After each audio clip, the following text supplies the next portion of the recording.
There are moments in our history that defy rational explanation. Mysterious disappearances where entire groups vanished without a trace. Inexplicable phenomena witnessed by thousands yet resistant to scientific understanding. Ancient knowledge that seems impossible for the time it was discovered. These aren't fringe tales or internet fabrications. These are documented events that historians, scientists, and investigators continue to study without reaching consensus. From entire civilizations that vanished overnight to modern encounters that challenge our understanding of reality, tonight we're exploring the most baffling incidents in human history. Events that stand as anomalies in our timeline, resisting conventional explanation and hinting at possibilities beyond our current understanding. These are the stories that keep researchers awake at night, poring over evidence that refuses to fit neatly into established narratives. Throughout human existence, we've encountered phenomena that push the boundaries of our knowledge. Incidents so strange that even after decades or centuries of investigation, they remain shrouded in mystery. What we're about to explore isn't just history. It's history's greatest puzzles, each one challenging us to reconsider what we believe is possible. Before we dive into it, here's a quick note. The visuals in this video aren't necessary to enjoy the stories. They make it more dynamic, but you can keep up with the stories strictly through the audio. Feel free to let this play in the background while you work, relax, or even fall asleep to these perplexing mysteries. And if you'd like to support me making these videos, consider subscribing to the channel. Let's begin our journey through the most unexplained events in human history. In the depths of the Great Depression, as America struggled through economic collapse and widespread suffering, a different kind of horror was unfolding in the shadows of Cleveland, Ohio. Between 1935 and 1938, a ruthless killer stalked the impoverished area known as Kingsbury Run, leaving behind a trail of dismembered bodies that would baffle investigators for decades to come. This wasn't just any series of murders. This was perhaps one of the most gruesome unsolved cases in American criminal history, a mystery that remains shrouded in darkness even today. Kingsbury Run was a bleak landscape during those troubled times, a maze of railroad tracks, makeshift shacks, and forgotten souls. It was a place where the unemployed and desperate gathered, where hobos made temporary homes in the shadows of industrial Cleveland. The ravine cut through the east side of the city, serving as both a physical and metaphorical divide between Cleveland's prosperous neighborhoods and its impoverished underbelly. It was the perfect hunting ground for someone who wanted their victims to go unnoticed, someone who knew how to exploit the vulnerabilities of those society had already forgotten. The first official victims were discovered on September 23, 1935, though later investigation would suggest the killer had been active even earlier. Two male torsos were found on the shores of Lake Erie, both decapitated, both with their limbs precisely removed. The level of skill displayed in the dismemberments immediately caught the attention of investigators. These weren't frenzied acts of passion. They were calculated, methodical, suggesting someone with anatomical knowledge. Someone who understood how to cut through joint articulations with surgical precision. Someone who knew exactly what they were doing. As the investigation unfolded, a disturbing pattern emerged. Most victims were dismembered while still alive or shortly after death. The bodies were drained of blood, meticulously cleaned, and sometimes even preserved with chemical solutions before being discarded across the city. Some body parts were wrapped in newspaper or packaged in containers, while others were left in plain sight, as if the killer wanted them to be found. It was a macabre signature that seemed designed to taunt authorities, a twisted game played by someone who considered themselves beyond capture. The victims themselves presented another puzzling aspect of the case. They were mainly drifters, alcoholics, and transients, people living on the margins of society during the harshest economic times. Many remained unidentified, nameless victims whose stories would never be fully told. This strategic selection of victims made the investigation even more challenging.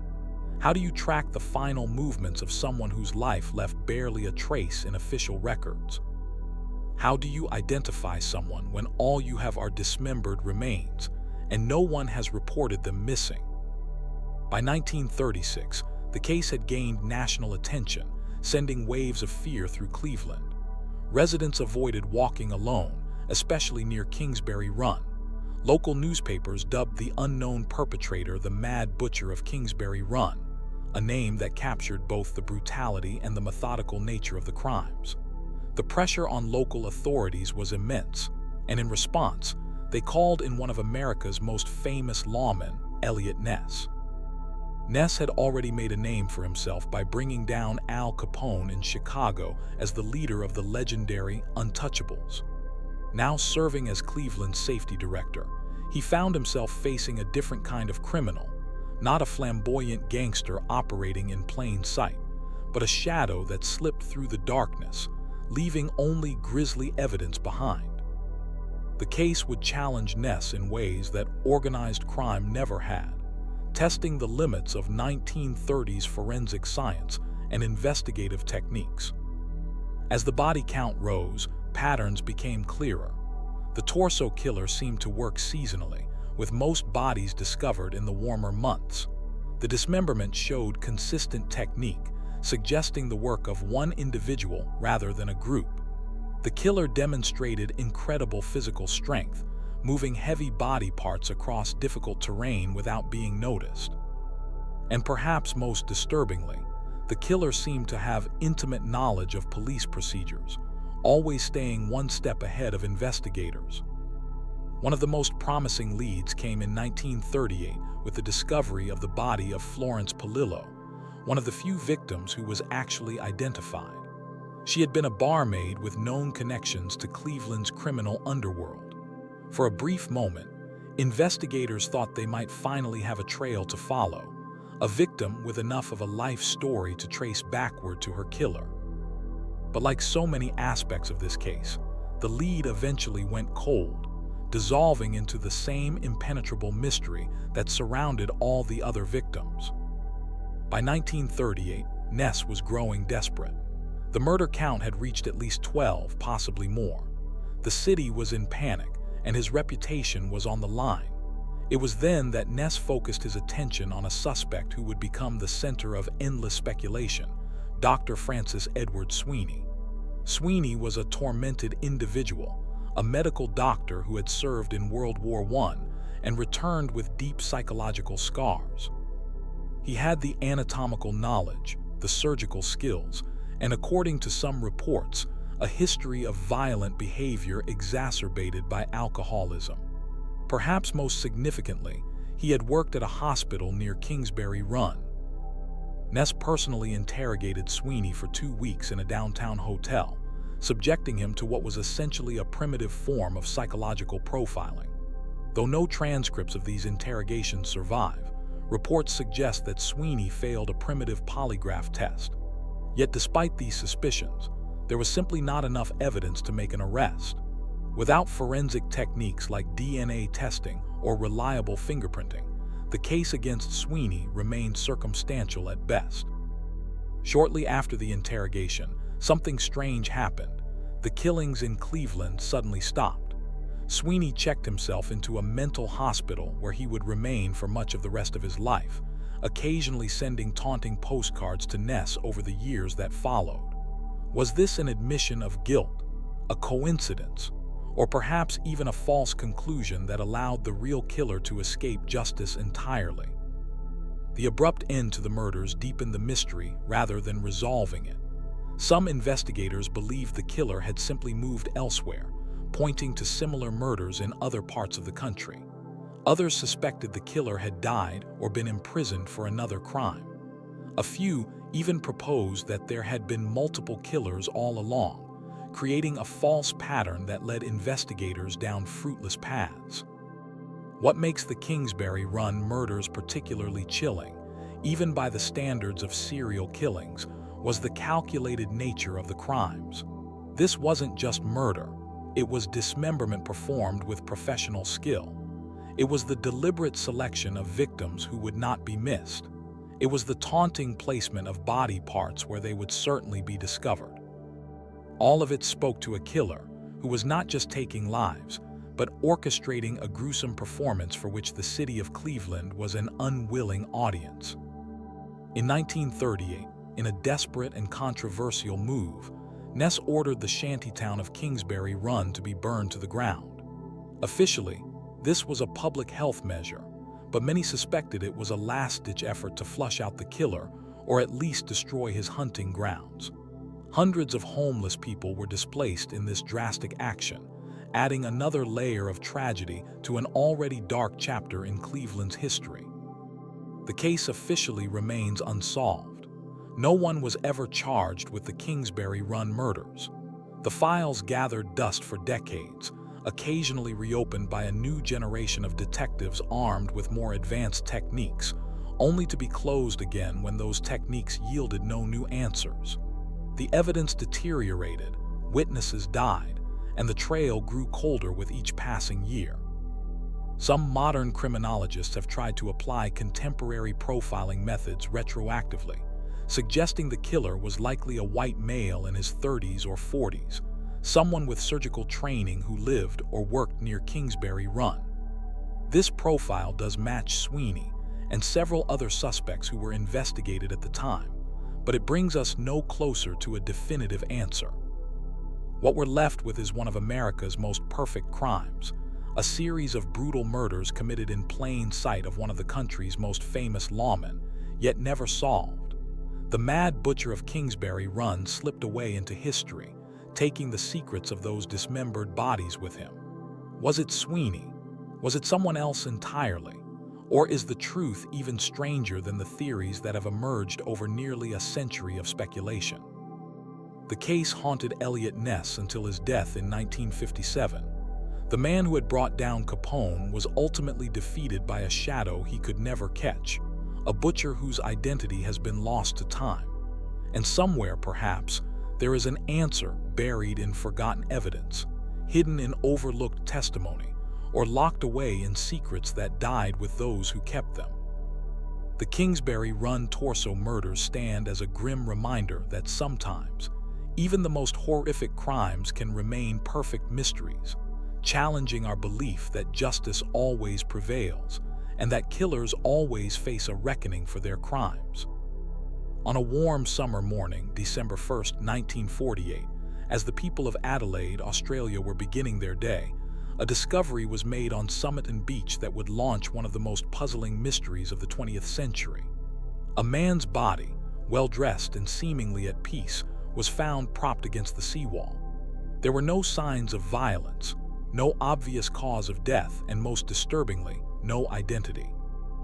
In the decades that followed, this nameless man would become known simply as the Somerton Man, the center of a web of cryptic clues, international intrigue, and endless speculation that continues to baffle investigators to this day.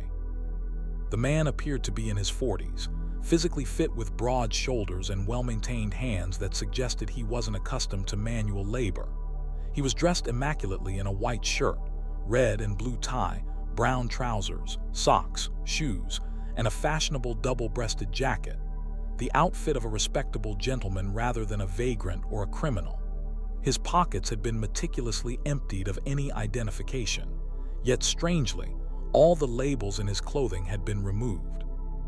It was as if someone, perhaps the man himself, had gone to extraordinary lengths to ensure he could not be identified. When the local police arrived to investigate, they found few clues. The man carried no wallet, no identification papers, not even loose change in his pockets. The only possessions found on him were an unused train ticket to Henley Beach, a bus ticket, a comb, some chewing gum, cigarettes, and a peculiar pack of matches from the United States. Nothing that could tell them who he was or how he had ended up dead on an Australian beach thousands of miles from America. The autopsy deepened the mystery rather than solving it. The medical examiner found no evidence of violence but noted severe congestion in the man's organs, particularly in his stomach and spleen. The examining pathologist, John Burton Cleland, speculated that the man had been poisoned, though no known poison was detected in the limited toxicology screening available in 1948. The man's last meal had been a pastry, likely eaten a few hours before his death. His muscular legs and feet showed unusual characteristics that some investigators would later suggest indicated he might have been a dancer or an athlete. But perhaps most bizarre was the condition of the man's teeth. They had patterns that matched no dental records in Australia. In a time before international database sharing, this lack of records suggested he might be a foreigner, someone who had traveled to Adelaide from elsewhere, carrying secrets that ultimately died with him on that beach. As the investigation progressed, new clues emerged that only deepened the enigma. In January 1949, a brown suitcase was discovered in the Adelaide railway station's luggage office. It had been checked in the day before the Somerton man's death. Inside were clothes with their labels similarly removed, a modified scissors, a table knife converted into a sharp instrument, a stencil brush typically used by merchant ships, and a thread card of a type not available in Australia. Like the man himself, the suitcase offered tantalizing clues but no definitive answers. Then came perhaps the most intriguing discovery of all. Hidden in a tiny pocket sewn inside the dead man's trousers was a scrap of paper torn from a rare edition of the Rubaiyat of Omar Khayyam. On it were printed the words Tamam Shud, Persian for "it is ended" or "the end." This wasn't merely a random phrase, it came from the very last page of the book, as if symbolically marking the end of the man's life story. But why would someone carry such a cryptic message hidden in their clothing? In an incredible stroke of investigative luck, the actual book from which the page had been torn was located when a man came forward, claiming he had found it in the back seat of his car around the time of the Somerton man's death. The book was indeed a rare edition of the Rubaiyat, and the tear pattern matched the scrap found on the body. But the book contained yet another layer to the mystery. Written in faint pencil on the back cover was what appeared to be a code, a sequence of letters that has defied decryption by intelligence agencies around the world for over 70 years. The code read WRGOABABD MLIO WTBMPNETP MLIABOAQC ITTMTSAMSTGAB. Some analysts have suggested it might be the first letter of each word in a message, others that it could be a one-time pad cipher, a method commonly used in espionage during that era. Despite decades of attempts by amateur and professional code breakers alike, the sequence has never been definitively deciphered, standing as one of cryptography's most enduring puzzles. Also written in the book was a telephone number that led investigators to a woman living just minutes away from where the body was found. The woman, whose identity was protected for decades and who was known only as Justin, claimed she didn't know the Somerton man, though witnesses reported she had been visibly shocked when shown his plaster bust, almost to the point of fainting. She admitted to having given a copy of the Rubaiyat to a man named Alfred Boxall during World War II when she was working as a nurse at a hospital in Sydney. But Boxall was very much alive and still had his copy of the book, complete with an inscription from Justin. The connection between Justin and the Somerton man has been the subject of endless speculation. Was she lying about not knowing him? Had the dead man been her lover, or perhaps even a spy with whom she had worked during the war? The proximity of her home to the death scene, combined with her reaction to seeing his image, suggested there might be more to the story than she was willing to reveal. Some researchers have even proposed that Justin's son, born in 1946, might have been the Somerton man's child, pointing to unusual genetic features like rare dental and ear characteristics shared between them. Historical context added another dimension to the mystery. The Somerton man died at the dawn of the Cold War, when tensions between East and West were rising and espionage networks were expanding globally. Australia's Woomera rocket range, where advanced weapons were being tested, was not far from Adelaide. The sophistication of the man's apparent identity erasure, the unbroken code, and the manner of his death all fit the profile of espionage activity. Was he a spy who had been eliminated? A defector who had been silenced? Or someone caught in the dangerous web of international intelligence who had chosen to end his own life rather than face capture? Other theories have emerged over the decades. Some believe he might have been involved in the black market for rationed goods in post-war Australia. Others suggest he could have been connected to organized crime, perhaps as an enforcer or a victim who had crossed the wrong people. A few researchers have even proposed more personal motives, suggesting he might have traveled to Adelaide to reunite with a lover, possibly Justin, only to be rejected and take his own life in despair. In 2011, interest in the case was reignited when a woman claiming to be Justin's daughter came forward with new information. According to her account, her mother had indeed known the Somerton man and had always believed he had been a spy. She claimed her mother had told her she had learned Russian while working at the Royal North Shore Hospital in Sydney during the war, a curious skill that added weight to the espionage theory. However, like so many leads in this case, this information created more questions than answers. Forensic techniques have advanced dramatically since 1948, and there have been multiple attempts to use these new methods to solve the mystery. In 2011, Professor Derek Abbott of the University of Adelaide began a campaign to have the Somerton man's body exhumed for DNA testing. After a decade-long effort, the exhumation was finally approved and carried out in May 2021. Researchers hope that modern genetic analysis might finally put a name to the Somerton man and perhaps connect him definitively to living relatives, potentially including descendants of Justin. What makes the Somerton man case so enduringly fascinating is not just its unsolved nature, but the perfect storm of mysterious elements it contains: a possibly poisoned man with no identity, secret codes, rare books with cryptic messages, potential espionage connections, and romantic intrigue. It reads like the plot of a thriller novel, yet it is a real case that has confounded some of the best investigative minds for over 70 years. As we await the results of the latest scientific analysis, the Somerton man continues to guard his secrets. Who was he? What brought him to that beach in Adelaide? What did the code mean? Was he murdered, or did he take his own life?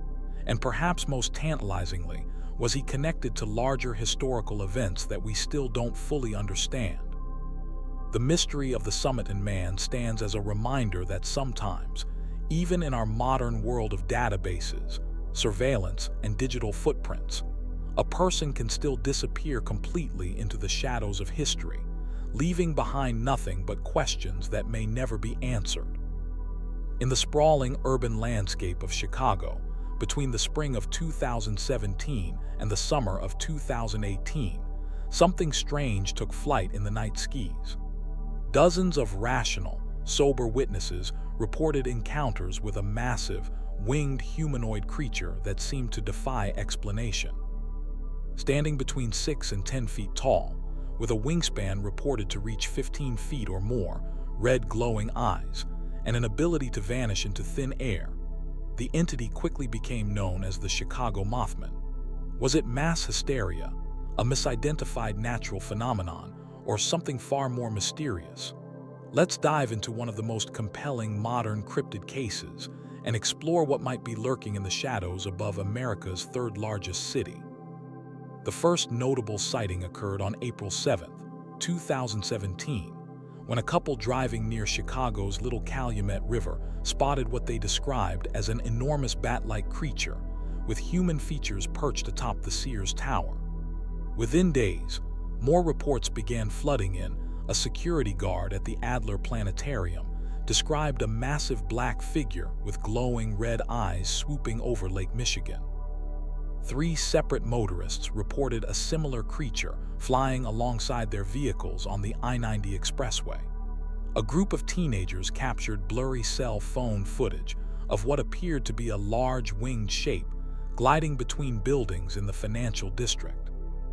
What made these sightings particularly compelling was the consistency of the descriptions from witnesses who had no connection to each other.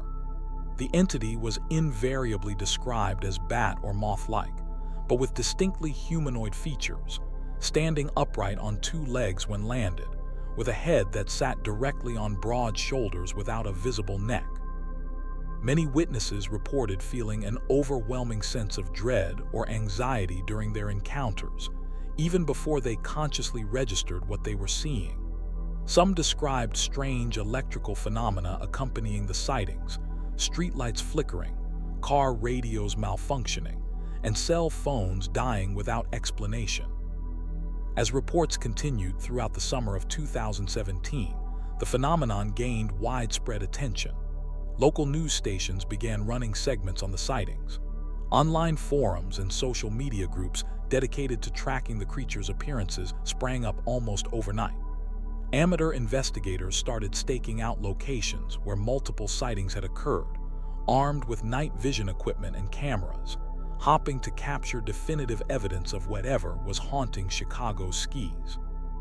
One of the most dramatic encounters came in August 2017, when a night shift nurse at Mercy Hospital claimed she observed the creature perched on the hospital's rooftop for nearly 30 minutes.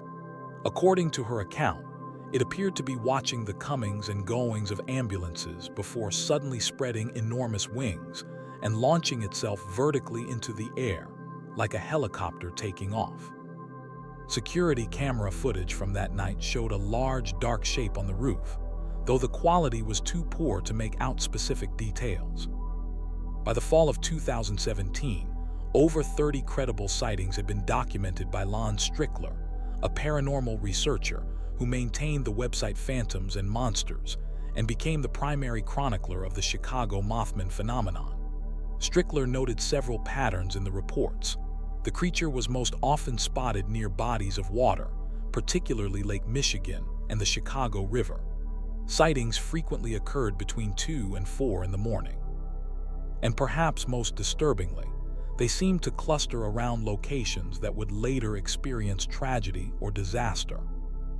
This association with impending calamity is what drew comparisons to the original Mothman sightings in Point Pleasant, West Virginia, in 1966 and 67. Incidents that culminated in the collapse of the Silver Bridge and the deaths of 46 people. In the Chicago case, researchers noted that several sightings occurred in neighborhoods that later experienced significant fires, in hospital districts before unusual spikes in death rates, and along stretches of highway that would later be the scenes of fatal accidents.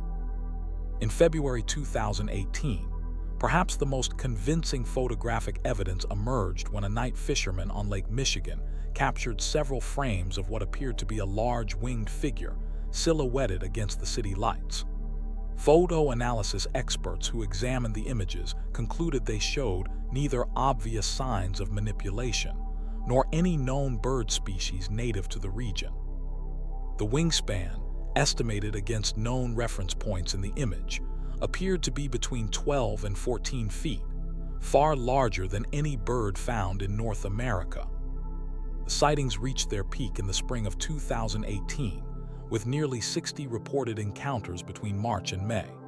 Multiple witnesses described the creature seeming to vanish into thin air or turn translucent before disappearing. Others reported it diving into Lake Michigan without creating a splash. A taxi driver claimed his vehicle was momentarily lifted off the ground when the entity swooped directly overhead, suggesting it generated enormous downward air pressure like a helicopter. By mid-2018, theories about the nature of the Chicago Mothman had multiplied almost as rapidly as the sightings themselves. Skeptics pointed to various natural explanations. Large owl species such as the great horned owl can appear surprisingly humanoid when seen at night. Sandhill cranes, which can stand up to 5 feet tall with wingspans of 7 feet, migrate through the Chicago area and have been known to fly at night. Others suggested the witnesses might have seen experimental military drones, or perhaps elaborate hoaxes using sophisticated costumes or gliders. Those inclined towards supernatural explanations offered even more possibilities. Some compared the entity to ancient descriptions of gargoyles or the Sumerian Pazuzu demon. Others suggested it might be an interdimensional being able to phase between our reality and another, explaining its ability to vanish instantly. Paranormal researchers pointed to the creature's appearance during a period of heightened social tension and political polarization in America, noting that such entities are often reported during times of collective stress or anxiety. Indigenous perspectives added another layer to the mystery. Representatives from several Native American tribes in the Great Lakes region suggested the entity might be a manifestation of ancient spirits connected to the waterways around Chicago. They pointed out that the Chicago River's controversial reversal in 1899, an engineering project that changed the river's natural flow, might have disturbed energies or beings that had been dormant for centuries. By late summer of 2018, the sightings began to taper off, though they never completely stopped. To this day, occasional reports still emerge from Chicago and its suburbs, though without the frequency and intensity of that remarkable 15-month period. The question remains, what was behind this modern flap of winged humanoid sightings in one of America's most densely populated urban areas? Mainstream science has largely dismissed the Chicago Mothman as a combination of misidentification, suggestion, and the power of mass media to influence perception. Once the first sightings were publicized, they argue, people began interpreting ambiguous visual stimuli according to the established pattern. The human brain is predisposed to recognize human-like forms, a phenomenon known as pareidolia, which could explain why witnesses consistently reported humanoid features. Yet this explanation fails to account for the earliest sightings that occurred before media coverage, as well as the remarkable consistency in descriptions from witnesses of different backgrounds who had no knowledge of each other's experiences. It also doesn't address the photographic evidence, limited though it may be, or the strange electromagnetic phenomena reported in conjunction with many sightings. Some researchers have proposed that the Chicago Mothman might represent a form of collective consciousness manifesting in physical reality, a modern urban legend literally taking shape through the combined psychic energy of millions of people. Others suggest it could be a harbinger or warning system, appearing in areas where human activity has created environmental imbalance or where tragedy is imminent. A few have even proposed that the entity might be drawn to human suffering or emotional distress, explaining its appearances near hospitals and sites of future accidents. What makes the Chicago Mothman particularly fascinating is how it bridges ancient folklore and modern urban experience. Throughout human history, winged humanoids have appeared in the mythologies of countless cultures, from angels and demons in Abrahamic traditions to the birdmen of various indigenous beliefs. That such an entity would appear in the steel and glass landscape of 21st century Chicago seems to challenge our notion of progress and rationality, suggesting that perhaps the mysterious and the unknown can still find space in our modern world. Whether the Chicago Mothman was flesh and blood, a supernatural entity, a psychological phenomenon, or something else entirely remains unresolved. What is certain is that for over a year, something unusual captured the imagination and fear of one of America's greatest cities, reminding us that even in the age of science and technology, there are still mysteries that defy easy explanation, still phenomena that slip through the cracks of our understanding, and still stories that blur the line between reality and myth in ways that leave us questioning what might be watching us from the darkness above. In the remote wilderness of northern Canada, where winter temperatures regularly plunge to 40 degrees below zero, and the northern lights dance across endless frozen landscapes, there exists a story so chilling, so inexplicable, that it has become one of the most enduring mysteries of the 20th century. It's a tale of an entire Inuit village that supposedly vanished without a trace, every man, woman, and child gone in an instant, leaving behind only eerie silence and baffling clues. This is the mystery of Lake Anjikuni, a story that blurs the line between documented history and dark legend. The story begins in November 1930, when a Canadian fur trapper named Joe Labelle was seeking shelter from the brutal Arctic winter. Having traveled the region for years, Labelle was familiar with a small Inuit village on the shores of Lake Anjikuni in present-day Nunavut. The village had always been a reliable place to find warmth, food, and friendly faces during his journeys through the unforgiving landscape. But what he allegedly found that November evening would haunt him for the rest of his life. As Labelle approached the village, he immediately sensed something was wrong. There was no smoke rising from any of the igloos and huts. No dogs barked to announce his arrival. No children played among the dwellings. The entire settlement, home to approximately 30 families, more than 2,000 people by some accounts, appeared completely deserted. Yet everything else seemed frozen in time, as if the inhabitants had vanished in the middle of their daily routines. According to Labelle's account, he found cooking pots still hanging over long-dead fires, with the remnants of meals now frozen solid. Rifles that no Inuit hunter would willingly abandon leaned against walls. Precious stores of food and fur remained untouched in the storage huts, supplies essential for survival in the harsh Arctic environment. Most disturbing of all, he reported finding the bodies of the village's sled dogs, starved to death while tied to their posts beneath the snow. Why would an entire community leave without taking their dogs, weapons, and food? The very tools they needed to survive in one of the world's most hostile environments. Thoroughly unnerved, Labelle made his way to the nearest telegraph office and reported his discovery to the Royal Canadian Mounted Police. According to contemporary newspaper accounts, the Mounties launched an investigation that only deepened the mystery. They allegedly discovered that the village cemetery had been disturbed, all the graves exhumed and emptied of their bodies by unknown hands. Even stranger, they reported finding mysterious blue lights moving slowly above the horizon on the night they arrived, lights that did not match any known natural phenomenon in the region. As news of the disappearance spread, it captured the imagination of the public across Canada and the United States. Newspapers ran sensational headlines about the vanished tribe and the Arctic mystery. Some reports claimed that the villagers had fled in such terror that they left while in the middle of sewing and cooking.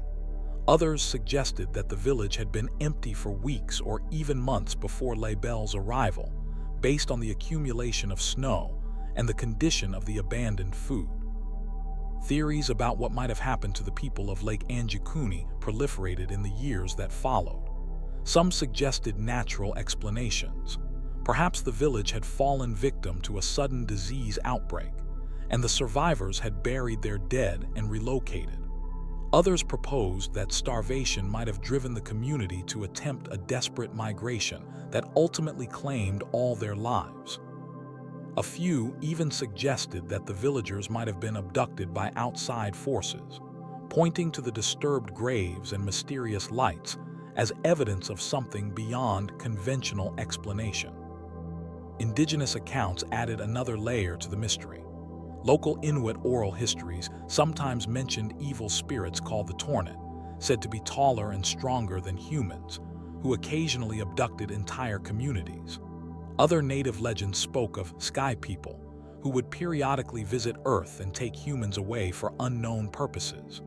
Were these simply cultural metaphors for real historical events, or could they contain kernels of truth about what happened at Lake Anjikuni? The story might have remained just another unsolved case, gradually fading from public consciousness, if not for the work of Frank Edwards, a radio host and author who featured the Lake Anjikuni mystery in his 1959 book, Stranger Than Science. Edwards' retelling dramatically expanded the scope of the disappearance, claiming that the village had housed over 2,000 people rather than the more modest community of a few dozen families described in earlier accounts. His version also emphasized the more sensational elements: the disturbed graves, the mysterious lights, the inexplicable nature of an entire community vanishing into thin air. Edward's popularization of the story cemented Lake Anjikuni in the pantheon of great unsolved mysteries, alongside the Mary Celeste ghost ship and the disappearance of the Roanoke Colony. It became a staple of books and television shows about the unexplained, each retelling adding new details and speculation. Some modern accounts have even linked the disappearance to UFO activity, suggesting that the blue lights reported by the Mounties might have been extraterrestrial craft responsible for abducting the villagers. But there's a problem with the Lake Anjikuni mystery, one that makes it even more intriguing in some ways. There is significant doubt about whether it happened at all, at least as traditionally reported. Modern researchers attempting to verify the original sources have encountered troubling inconsistencies. Official RCMP records from the period contain no mention of an investigation into a missing village. Contemporary newspapers that initially reported the story often contained factual errors about the geography and culture of the region, suggesting they were working from incomplete or sensationalized information. Some skeptics have suggested that the entire story may have been fabricated or grossly exaggerated by Beale himself, possibly inspired by real but less dramatic events. Others propose that the tale might be a composite of several different incidents, perhaps a temporarily abandoned village, deaths from disease in another community, and unusual meteorological phenomena, all combined into a single narrative that grew with each retelling. Yet even the skeptical perspective cannot entirely dismiss the core of the mystery. Northern Canada in the 1920s and 30s was experiencing significant cultural and environmental upheaval. Traditional Inuit ways of life were being disrupted by contact with European settlers. New diseases were ravaging indigenous communities, and changing climate patterns were affecting hunting grounds and migration routes. Against this backdrop, it's entirely possible that tragedies occurred that went incompletely documented in official records. Some modern researchers have proposed more nuanced explanations that bridge the gap between sensational mystery and total debunking. Perhaps Beale did find an abandoned village, but one that had been deserted in an orderly fashion rather than through sudden disappearance. The Inuit were semi-nomadic people who sometimes relocated their entire communities in response to changing hunting conditions or other environmental factors. A village found empty in winter might simply have been temporarily abandoned by inhabitants who planned to return in the spring. The question of the disturbed graves adds another layer of complexity. While initially seeming to suggest something sinister, this detail might actually reflect a misunderstanding of Inuit burial practices. Traditional Inuit graves were often shallow due to the permafrost, and bodies were sometimes relocated or reburied, particularly during periods of cultural transition when Christian missionaries were influencing burial customs. What appeared to outside observers as desecrated graves might have been evidence of cultural practices they didn't understand. As for the mysterious lights, the Arctic region is known for unusual atmospheric phenomena. Beyond the famous aurora borealis, temperature inversions can create mirages, light pillars, and other optical effects that might appear supernatural to those unfamiliar with them. These natural phenomena, combined with the human tendency to perceive patterns and meaning in ambiguous stimuli, could explain reports of strange lights in the sky. Whether the Lake Anjikuni mystery represents a genuine unsolved disappearance, a misunderstood cultural practice, a natural tragedy that became mythologized, or some combination of fact and fiction, it continues to capture our imagination nearly a century later. The story touches on primal human fears, of the vast wilderness, of unexplained disappearance, of forces beyond our understanding or control. It reminds us of how fragile human existence can be in the face of nature's power, and how thin the veneer of civilization truly is. In the early morning hours of February 25, 1942, the skies above Los Angeles erupted in chaos. Air raid sirens pierced the darkness, searchlights crisscrossed the heavens, and the thunder of anti-aircraft guns shook windows for miles around. Military personnel fired over 1,400 shells into the night sky at an unidentified object hovering over the city. Tracer rounds and exploding shells illuminated the darkness as the military attempted to bring down what many believed was a Japanese attack. The entire city went under a total blackout, with over 2 million residents huddling in their homes, wondering if they were about to become the next Pearl Harbor. But here's the strange thing. When morning came, no wreckage was found. No enemy planes were shot down. No bombs had fallen. And the official explanation from the military, it was nothing more than a false alarm caused by war nerves, possibly triggered by a weather balloon. But if that's true, why did so many eyewitnesses claim they saw something extraordinary in the sky that night? Why did the military expend so much ammunition firing at nothing? And why, 8 decades later, does this incident still remain one of the most compelling UFO cases in American history? The Battle of Los Angeles, as it came to be known, occurred just 3 months after the devastating attack on Pearl Harbor. The United States had been thrust into World War II, and fear of Japanese attacks on the West Coast gripped the nation. Only 1 day earlier, a Japanese submarine had shelled an oil field near Santa Barbara, about 100 miles north of Los Angeles. The military was on high alert, and civilian nerves were stretched to the breaking point. These circumstances set the stage for what would become one of the most bizarre incidents of the war, and one of the most enduring mysteries in UFO lore. It began at 2:15 in the morning.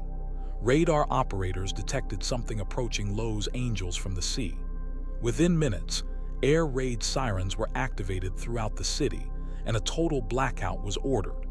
At 3:16 in the morning, the coastal artillery began firing into the sky at an object hovering over Santa Monica. Searchlights from across the city converged on a point in the sky, illuminating what witnesses would later describe as an enormous object, silvery in color, floating without making a sound. What makes this incident so fascinating is the sheer scale of the response. This wasn't a few jittery soldiers firing off rounds. This was the full might of the coastal defense system engaging what they genuinely believed was a threat. Batteries of anti-aircraft guns fired for nearly an hour, with reports that the mysterious object simply absorbed the barrage, continuing to hover despite direct hits. The next day, the military's explanation shifted multiple times. First, they claimed as many as 15 aircraft had been involved. Later, the Secretary of the Navy suggested it might have been weather balloons. Eventually, the military settled on the explanation that it had been a false alarm, the result of war jitters and possibly triggered by meteorological balloons. But many found these explanations difficult to reconcile with what they had witnessed. Perhaps the most compelling evidence comes from a photograph published in the Los Angeles Times the following day. The image shows searchlights converging on a large, rounded object in the night sky. The object appears to be elliptical, solid, and seemingly impervious to the artillery bursting around it. The photograph became an instant sensation and has remained one of the most analyzed and debated UFO images in history. If we look at the testimony of witnesses, the story becomes even more puzzling. Hundreds of residents reported seeing a large, floating object unlike any aircraft known at the time. It moved slowly. Some said it glowed with a silvery or orangish light, and most remarkably, it appeared to be completely undamaged by the barrage of anti-aircraft fire. Many witnesses claimed to see smaller objects detach from or rejoin the larger craft, behavior consistent with no known aerial technology of the 1940s. Some military personnel broke ranks to offer their own accounts. One coastal artillery officer stated that he tracked an object traveling at speeds that would have been impossible for aircraft of that era, moving from a dead stop to over 800 miles per hour almost instantly, making sharp turns that would have torn apart any conventional plane. A radar operator claimed his equipment tracked the object at elevations well beyond the ceiling of Japanese aircraft of that time. So what exactly happened that night? The theories range from the mundane to the extraordinary. Let's examine them one by one. The official explanation was that the incident was triggered by war nerves, a weather balloon, and possibly low-lying clouds that reflected searchlights. This explanation has several significant problems. First, how could trained military personnel mistake a weather balloon for an enemy aircraft? Second, why would they continue firing after it became clear they weren't hitting anything? And third, why did radar operators detect objects approaching from the sea? Some historians believe the incident may have been a deliberate psychological operation, an attempt to simulate an attack to test civilian readiness or perhaps to justify increased military spending. While this would explain the lack of enemy wreckage, it doesn't account for the object photographed in the sky or the testimony of military personnel who insisted they were tracking something real.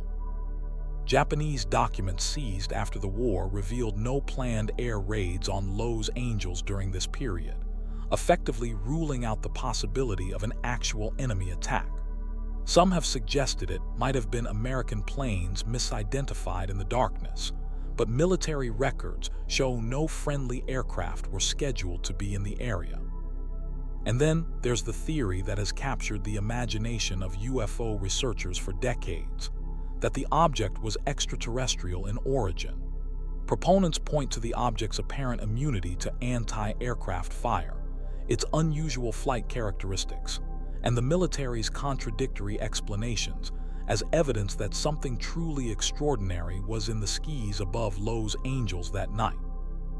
What makes the Battle of Los Angeles so compelling is that it occurred during wartime, was witnessed by thousands of credible observers, was photographed, and involved a massive military response. Unlike many UFO sightings that rely solely on eyewitness testimony, this incident left behind a considerable paper trail, including official military communications, newspaper coverage, and that iconic photograph. Adding to the mystery, in the 1990s, the Office of Air Force History released a statement saying that the incident was likely caused by meteorological balloons known as barrage balloons. But this contradicted earlier military explanations and failed to address many of the witness accounts. To many researchers, it seemed like another attempt to obscure whatever truly happened that night. Some declassified FBI documents from the 1940s reference the incident, noting reports of unidentified aircraft and strange lights, but offer no definitive explanation.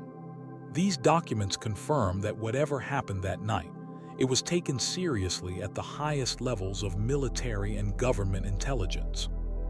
Interestingly, the incident occurred during a wave of similar sightings across the United States. In the weeks before and after the Battle of Los Angeles, unidentified objects were reported over military installations, industrial centers, and power plants. Some researchers believe these incidents may have been connected, part of some larger phenomenon, or perhaps a coordinated surveillance operation of unknown origin. The timing is also curious. Coming so soon after Pearl Harbor, the incident occurred when American military forces were on high alert but still disorganized. If something or someone wanted to observe American defense capabilities, this would have been an opportune moment to do so without risking a coordinated, effective response. What's perhaps most remarkable about the Battle of Los Angeles is how it foreshadowed the modern UFO era. 5 years before Kenneth Arnold's famous sighting that would coin the term flying saucer, and 6 years before the alleged Roswell crash, the Battle of Los Angeles established many of the elements that would become common in later UFO cases: military involvement, contradictory official explanations, credible witnesses, physical evidence in the form of photographs, and objects displaying flight characteristics beyond contemporary technology. So what are we left with? An incident that defies simple explanation, witnessed by thousands, photographed and acknowledged in official military records. Whether it was a case of war nerves spiraling out of control, a secret military exercise, or something truly unknown, The Battle of Lowe's Angels reminds us that even in our recent history, events can occur that challenge our understanding of reality. The searchlights have long since dimmed, the anti-aircraft guns have fallen silent, and most of those who witnessed the events of that February night have passed on. But the mystery remains, hovering over Lowe's Angels like that strange object, impervious to the barrage of explanations fired at it over the decades. In the fog of war, amid the chaos and fear of those uncertain times, something happened in the skies above Lowe's Angels. Something that 80 years later, we still can't fully explain. As we move from the mysterious skis of wartime California to our next unexplained event, we're reminded that some of the most compelling mysteries aren't found in ancient ruins or distant stars, but in the witnessed experiences of everyday people, experiences that challenge what we think we know about the world and ourselves. In few cases, challenge our understanding of human consciousness and the possibility of life after death, quite like our next mystery, the puzzling case of the Pollock twins. On a clear spring day in 1957, two young sisters, Joanna and Jacqueline Pollock, ages 11 and 6, were walking to church in the small town of Hexham, England. As they crossed the street, a woman on drugs lost control of her car, mounting the curb and striking both girls. The tragedy was instantaneous. Both children died at the scene, leaving their parents, John and Florence Pollock, devastated beyond words. John Pollock, a devout Christian, found comfort in a belief that seemed at odds with his religious upbringing. He became convinced that his daughters would come back to them, that they would be reincarnated. Florence, equally devastated but more skeptical of such ideas, dismissed her husband's beliefs. Their differing responses to grief created tension in an already fragile marriage. But then, something remarkable happened that would challenge not just Florence's skepticism, but our very understanding of consciousness, memory, and the possibility of life after death. A year after the accident, Florence became pregnant with twins. This alone was unusual. There was no history of twins in either family. But when the identical twin girls were born on October 4, 1958, the series of coincidences that followed would attract the attention of researchers from around the world, most notably Dr. Ian Stevenson, a psychiatrist from the University of Virginia who specialized in studying cases of children who seemed to remember previous lives. The twins were named Jillian and Jennifer. As they grew from infants to toddlers, their parents began noticing strange similarities between the twins and their deceased sisters. Jennifer, the younger twin, was born with a small white line across her forehead, in the exact location where Jacqueline had received a scar from a fall. Even more remarkably, Jennifer had a birthmark on her waist that matched a birthmark Jacqueline had in the same spot. But the physical similarities were just the beginning. As the twins began to speak and play, they displayed knowledge and preferences that seemed impossible for them to have learned. Upon moving to Whitley Bay when the twins were about 3 months old, they began asking for toys they'd never seen before, toys that had belonged to Joanna and Jacqueline. When given dolls to play with, they named them after their deceased sister's favorite dolls, despite never having been told these names. Perhaps most striking was the twins' behavior when they returned to Hexham for the first time since their birth. Though they had never visited the town before, they showed familiarity with the area, pointing out landmarks and correctly naming places they passed. They pointed to their former school, saying, "There's our school," and became visibly upset near the scene of the accident that had claimed their sisters' lives. As they grew older, the twins displayed phobias that seemed connected to the tragedy. They both developed an intense fear of moving cars, often becoming hysterical when vehicles approached. This fear was particularly pronounced in Jennifer, who would freeze in panic at the sound of car engines, much like someone experiencing a traumatic flashback. The twins also seemed to possess memories of events from Joanna and Jacqueline's lives. They would talk about their sisters' toys, friends, and experiences with an accuracy that stunned their parents. On one occasion, Jennifer pointed to a scar on her father's head and said, "That's where you fell on the rocks, Daddy." referring to an accident that had happened before the twins were born, an accident that John had experienced while with Jacqueline.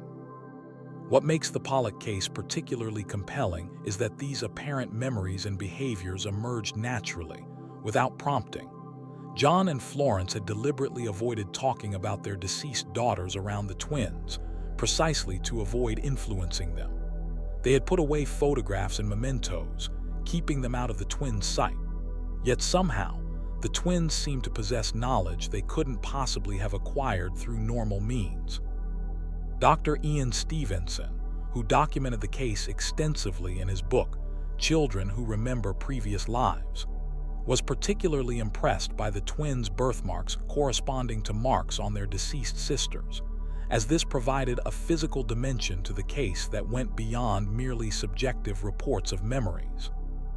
In his decades of research, Stevenson had found that birthmarks often seemed to correspond to wounds or marks from previous lives, a pattern that suggested some kind of physical connection between incarnations. As the twins grew older, their apparent memories of being Joanna and Jacqueline gradually faded. By the age of 5, most of the behaviors and statements that had so startled their parents had diminished. This, too, follows a pattern Stevenson observed in other cases. Memories of previous lives tend to fade as children integrate more fully into their current identities, usually disappearing entirely by age 7 or 8. Skeptics have offered several alternative explanations for the Pollock twins case. Some suggest that despite their best intentions, John and Florence may have unconsciously communicated information about their deceased daughters to the twins. Children are remarkably perceptive and might pick up on subtle cues, comments, or emotional responses, incorporating them into what appears to be spontaneous recall. Others point to the power of grief and the human need to find meaning in tragedy. Perhaps John and Florence, desperate to reconnect with their lost children, interpreted normal childhood behaviors as signs of reincarnation, seeing patterns where none truly existed. The birthmarks and physical similarities could be coincidences magnified by the lens of parental grief. There's also the possibility of cryptomnesia, the emergence of forgotten information in a way that seems like new knowledge. Perhaps the twins overheard conversations about their sisters, saw photographs, or were told stories that they later forgot absorbing, only to have the information resurface as apparent memories. Yet these explanations struggle to account for all aspects of the case. How could the twins have known about toys they'd never seen? How did they recognize places in Hexham they'd never visited? And most perplexingly, how do we explain Jennifer's birthmark and scar that matched Jacqueline's? Even the most skeptical observers have found it difficult to dismiss the case entirely. The Pollock twins case raises profound questions about the nature of consciousness and identity. If some aspect of Joanna and Jacqueline's consciousness or memories did somehow transfer to Gillian and Jennifer, what does this tell us about the relationship between mind and brain? Could consciousness exist independent of the physical brain, capable of moving from one body to another? Or might there be some as yet undiscovered mechanism by which information or experiences can be transmitted genetically or through other biological means? For those who believe in reincarnation, the case offers compelling evidence that consciousness continues after death, that some essential aspect of who we are can return in a new form. For skeptics, it represents an extraordinary set of coincidences combined with the powerful influence of grief and the human tendency to find patterns and connections. What makes this case particularly significant is that it was extensively documented by Dr. Stevenson, a respected academic who approached such cases with scientific rigor rather than spiritual zeal. He interviewed multiple witnesses, checked facts independently, and sought alternative explanations before concluding that the case provided evidence suggestive of reincarnation. Interestingly, the Pollock family had no prior belief in or exposure to ideas about reincarnation. John's conviction that his daughters would return came not from religious or philosophical beliefs, but from an intuition that struck him in the midst of his grief. This makes it difficult to attribute the case to cultural programming or expectation. As adults, Gillian and Jennifer have largely moved on from the strange circumstances of their early childhood. They've built their own identities, separate from the sisters they may or may not have once been. Jennifer has expressed some belief that she might indeed be the reincarnation of Jacqueline, while Gillian remains more uncertain. Both have tried to live normal lives despite the extraordinary attention their case has received. The Pollock twins case exists at the intersection of grief, memory, consciousness, and identity. It challenges our assumptions about the finality of death and the boundaries of the self. Whether one sees it as evidence of reincarnation or an example of coincidence and psychological projection, it remains one of the most thoroughly documented and compelling cases in the literature of survival beyond death. As we leave behind the mysteries of possible past lives and reincarnation, we turn to a phenomenon that isn't confined to a single family or location, but one that has manifested around the world, troubling thousands of people across continents and decades. It's a mystery that doesn't involve visions or memories, but something far more immediate and intrusive, an unexplained sound that has driven some to the edge of madness. Let's explore the persistent enigma known simply as the hum. Imagine lying in bed at night, the world quiet around you. As you begin to drift off to sleep, you notice it, a low, persistent droning sound. At first, you might think it's coming from outside, perhaps a distant engine or industrial equipment. But as the hours pass and the sound continues unabated, you realize something strange. No one else in your household can hear it. You check every appliance, listen at the walls, even step outside to search for the source, but the humming follows you. Days turn into weeks, weeks into months, and still the sound persists. A constant, inescapable presence that only you can detect. This is the reality for thousands of people around the world who experience what researchers have come to call the hum. The hum is a mysterious phenomenon characterized by a low-frequency, humming, rumbling, or droning noise that only certain people can hear. It's typically described as similar to a distant diesel engine idling or the low rumble of a truck that never passes by.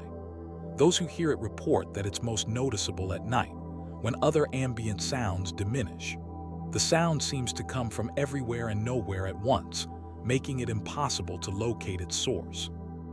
Most disturbing of all, it often can't be blocked out with earplugs or other sound barriers, suggesting it might not be entirely acoustic in nature. While isolated reports of strange humming noises have occurred throughout history, the first well-documented case emerged in Bristol, England in the early 1970s. Residents in the Hexham district began complaining of a persistent humming noise that disturbed their sleep and caused a range of physical symptoms including headaches, nosebleeds, dizziness, and nausea. Local authorities investigated but found no industrial source that could explain the widespread complaints. Despite the lack of an identifiable cause, the complaints were numerous and consistent enough that the phenomenon earned a name, the Bristol hum. In the decades since, similar clusters of complaints have emerged around the world. The Taos hum in New Mexico gained national attention in the early 1990s when hundreds of residents reported hearing a persistent, low-pitched sound. Scientific investigations funded by Congress failed to identify a definitive source. Other notable locations include Windsor in Ontario, Canada, Auckland in New Zealand, and Kokomo in Indiana, each with its own community of hearers, who share remarkably similar descriptions of their experiences despite being separated by thousands of miles and different environments. What makes the hum particularly baffling is that typically only a small percentage of the population in affected areas can hear it, usually between 2 and 11%. This selective audibility has made the phenomenon difficult to study and has sometimes led to skepticism from those who can't hear it. Hearers often report feeling dismissed or disbelieved by family members, doctors, and authorities, adding psychological distress to their already troubling physical symptoms. The impact on those who experience the hum can be devastating. Many report that the constant noise leads to sleep deprivation, which in turn cascades into other health problems. Some have been driven to extreme measures, soundproofing their homes, moving to remote locations, or even contemplating suicide to escape the relentless noise. One man in England was reported to have taken his own life after years of suffering from the hum, writing in his suicide note that he couldn't bear the noise any longer. So what could be causing this mysterious phenomenon? Researchers and investigators have proposed numerous theories, ranging from the mundane to the extraordinary. Let's examine some of the most plausible explanations. Industrial infrastructure is one of the most commonly investigated potential sources. Modern society is surrounded by machinery that produces low-frequency noise. Factories, power plants, gas pipelines, water pumps, and electrical grid infrastructure all generate vibrations that can travel long distances through the ground or air. Low-frequency sound can travel for miles, penetrate buildings, and resonate with structures in ways that might amplify certain frequencies. Some cases of the hum have indeed been traced to industrial sources. In Kokomo, Indiana, investigators identified a combination of a cooling tower fan at a manufacturing plant and a compressor at another facility that seemed to match the frequency reported by hearers. Yet industrial explanations fail to account for many aspects of the phenomenon. Why would only certain people be able to hear these industrial sounds? And why does the hum persist in remote locations far from industrial activity? Moreover, in many well-investigated cases, no matching industrial source could be found despite extensive searching. Another scientific possibility involves very low-frequency radio waves. Human beings aren't supposed to be able to hear radio waves, which are electromagnetic rather than acoustic in nature. However, some researchers have proposed that certain individuals might have a rare ability to perceive very low-frequency radio signals through bone conduction or other mechanisms. These VLF signals are used for military communications, particularly with submarines, and permeate much of the planet. Tests have shown that when converted to acoustic vibrations, some VLF signals produce a sound remarkably similar to descriptions of the hum. Medical explanations focus on the hearers themselves rather than external sources. One theory suggests that some people may develop a form of tinnitus that manifests not as the typical high-pitched ringing, but as a low-frequency perception. Tinnitus is known to have many different presentations and causes, from exposure to loud noises to certain medications or health conditions. What appears to be an external hum might actually be an internal auditory processing phenomenon. Other medical researchers have pointed to the possibility of autocaustic emissions, sounds generated by the inner ear itself. The cochlea contains specialized cells that can actually produce sounds as a byproduct of the hearing process. In most people, these emissions are too faint to be perceived, but perhaps in some individuals, they might be loud enough to be heard as a humming or droning. Geological factors have also been considered. The Earth itself produces vibrations, from the movement of underground water to the subtle shifting of tectonic plates. Some researchers have noted correlations between reports of the hum and seismically active regions. Could some people be sensitive to these geological vibrations that fall below the threshold of normal human hearing? Then there are the more speculative theories.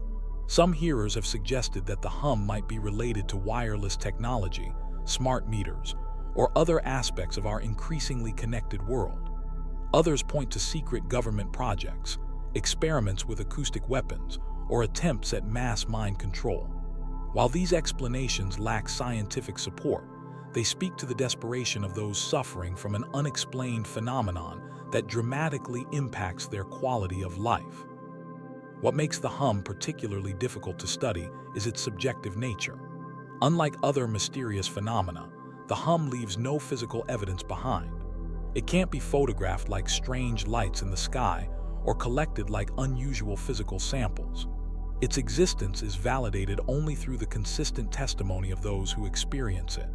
Yet the similarities in descriptions across continents and decades suggest something real is occurring, whether external or internal in origin. Modern science has made some progress in studying the hum. In 2016, researchers at the University of Auckland in New Zealand conducted the first worldwide study of the phenomenon, collecting data from hearers across the globe. Their findings suggested that the hum might not be a single phenomenon, but rather a collection of similar experiences with potentially different causes in different locations. They noted that hearers tended to be middle-aged or older, with a higher prevalence among women. Intriguingly, many reported sensitive hearing in general, suggesting they might simply be able to detect sounds that fall below the threshold of normal human hearing. For those who experience the hum, the lack of definitive answers can be as distressing as the noise itself. Many hearers report feeling marginalized or dismissed by medical professionals who attribute their experiences to psychological factors. The invisible nature of their suffering can lead to isolation, as family members and friends struggle to empathize with something they cannot perceive themselves. Some communities of hearers have formed support groups, both online and in person, sharing coping strategies and advocating for more research. These groups have played an important role in documenting the phenomenon and pushing for scientific investigation. Their collective experiences have helped establish the hum as a legitimate subject of study rather than merely in curiosity or mass delusion. What makes the hum a truly modern mystery is how it intersects with our technologically saturated world. As human civilization has expanded, we've filled our environment with machinery, electromagnetic fields, and infrastructure that generate frequencies beyond our normal sensory awareness. Perhaps the hum is an unintended consequence of progress, a byproduct of modern life that affects only those with the sensitivity to perceive it. Or perhaps it represents something more fundamental about human perception itself, an ability in some individuals to detect aspects of our world that most of us filter out. Whatever its ultimate cause, the hum reminds us that despite our scientific advancement, there remain phenomena that elude our understanding. In the silence of the night, around the world, thousands of people continue to hear a sound that shouldn't be there, a persistent reminder of how much we still have to learn about our world and ourselves. As we leave behind the mysterious soundscape of the global hum, we turn to a case that bridges the gap between medical anomaly and supernatural legend. The strange and sorrowful tale of a man who, according to Victorian medical records, lived with a second face on the back of his head. Was Edward Mordrake a real historical figure with a rare congenital condition, or is his story merely a macabre myth that has persisted through the centuries? Let's examine the evidence behind one of medicine's most disturbing cases. In the shadowy corners of medical history, few cases have captured the macabre imagination quite like that of Edward Mordrake. According to Victorian medical texts, Mordrake was a young English nobleman born in the early 19th century with a terrible affliction, a second face on the back of his head. This wasn't merely a growth or tumor with facial features if the accounts are to be believed. It was a complete second face, capable of expression, though unable to speak or eat. Most disturbing of all, this face was said to whisper to Mordrake at night, tormenting him with such things as they only speak of in hell. The primary source for Mordrake's story comes from a book called Anomalies and Curiosities of Medicine, published in 1896 by American physicians George Good and Walter Pyle. They describe Mordrake as one of the most remarkable cases of human deformity and include a brief but haunting account of his condition. According to their text, Mordrake was a man of fine attainments and noble birth who was forced into seclusion by his condition. The second face was located directly on the back of his head, with its own pair of eyes and a small mouth. While it could not speak, it would smile or grimace when Mordrake wept, and its eyes would follow the movements of people in the room. The account continues with a description of Mordrake's mental anguish. The face was said to never sleep when he slept, but instead stared awake in the darkness. He claimed that it whispered to him constantly, speaking of things nearly unbearable for a human mind to contemplate. Mordrake begged his doctors to remove this demon face, even if doing so would result in his death, but the medical science of the time had no way to perform such a delicate operation safely. Unable to bear his condition any longer, Mordrake allegedly took his own life at the age of 23, leaving behind a letter requesting that the face be destroyed before his burial, lest it continues its dreadful whisperings in my grave. This final wish highlights the depth of psychological torment he supposedly experienced. He feared that even in death, the face would continue to haunt him. The story of Edward Mordrake has persisted through the decades, inspiring songs, plays, television shows, and countless retellings. It has become part of a medical mythology that bridges the gap between documented science and Gothic horror. But how much of this tale is based in fact? Could such a condition actually exist? Or is Mordrake's story merely a macabre fiction that somehow found its way into medical literature? To evaluate the plausibility of Mordrake's condition, we need to examine what medical science knows about facial duplication. The closest known condition to what's described in Mordrake's case is craniopagus parasiticus, an extremely rare form of parasitic twinning in which an underdeveloped twin is attached to the skull of the developed twin. Cases of craniopagus parasiticus are exceedingly rare, with only a handful documented throughout medical history. The parasitic twin typically has a head with some degree of formed features, though usually not as developed as described in Mordrake's case. Another relevant condition is diprosopis, or facial duplication, which results in a single head with two partially or fully developed faces side by side. This condition is also extremely rare, with most affected infants not surviving birth. In cases where there is survival, the duplication is never as complete or as separated as described in Mordrake's case. Moreover, diprosopis typically presents with the duplicated faces on the same side of the head, not on opposite sides as with Mordrake. Neither of these conditions perfectly matches the description of Mordrake's second face on the back of his head. Additionally, no case in modern medical literature describes a duplicated face capable of independent expressions, or, most fantastically, of whispering to its host. These elements push Mordrake's story firmly into the realm of the improbable, if not the impossible. The lack of detailed medical documentation also raises questions. Good and Pyle's book contains only a brief account, without photographs, detailed medical examinations, or references to specific medical journals where the case might have been originally published. This is unusual for a medical text, particularly one focused on documenting unusual conditions. For such an extraordinary case, one would expect more extensive documentation. Adding to the skepticism, there are no birth or death records for an Edward Mordrake from the time period described. No aristocratic English family from the 19th century has a documented member with this name and condition. The absence of these records doesn't definitively disprove Mordrake's existence, as record-keeping in the 19th century was far from perfect, but it does further diminish the likelihood that the story is entirely factual. It's also worth noting that Good and Pyle's book came from an era when medical literature sometimes blended fact with morality tales or cautionary stories. The late 19th century was a period of transition for medicine, moving from anecdotal case studies toward more rigorous scientific documentation. Some medical texts from this period included cases that were exaggerated or embellished to illustrate particular points about human physiology or psychology. Before Good and Pyle's medical text, the earliest known reference to Mordrake appears to be in an article published in the Boston Post in 1895, written by fiction writer Charles Lowton Hildreth. This article, titled The Wonders of Modern Science, described several supposed human oddities, including Mordrake.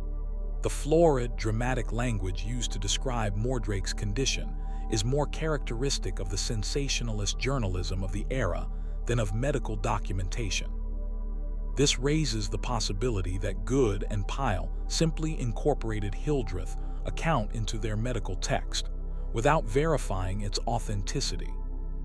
However, even if Edward Mordrake himself never existed, the conditions that inspired his story are very real. Parasitic twinning, diprosopis, and other congenital deformities have been documented throughout history. People with facial differences have often faced social ostracism, psychological suffering, and medical challenges. In this sense, Mordrake's story, whether factual or fictional, represents the very real human struggles with physical difference and disability throughout history. The psychological elements of Mordrake's story are particularly compelling. The notion that his second face whispered terrible things to him could be interpreted as a metaphorical representation of intrusive thoughts or auditory hallucinations, conditions that were poorly understood in the 19th century. If there was a real person who inspired the Mordrake legend, perhaps he suffered from both a physical deformity and psychological distress that became merged into the dramatic tale we know today. In modern times, the story of Edward Mordrake has become a powerful example of how medical anomalies can transform into folklore. His tale has been featured in American Horror Story, inspired songs by Tom Waits and other musicians, and continued to fascinate people across generational and cultural boundaries. The enduring power of his story speaks to deep human fears about bodily integrity, identity, and the line between self and other. Even if entirely fictional, Mordrake's story raises profound questions about consciousness, identity, and the nature of selfhood. If such a condition were possible, a second partially conscious face attached to one's body, what would this mean for our understanding of personhood? Would the second face have its own consciousness, its own identity? These philosophical questions about the boundaries of the self continue to resonate in discussions of conjoined twins, split brain patients, and other neurological conditions that challenge our conventional understanding of individual identity. The story also reflects historical attitudes toward physical difference.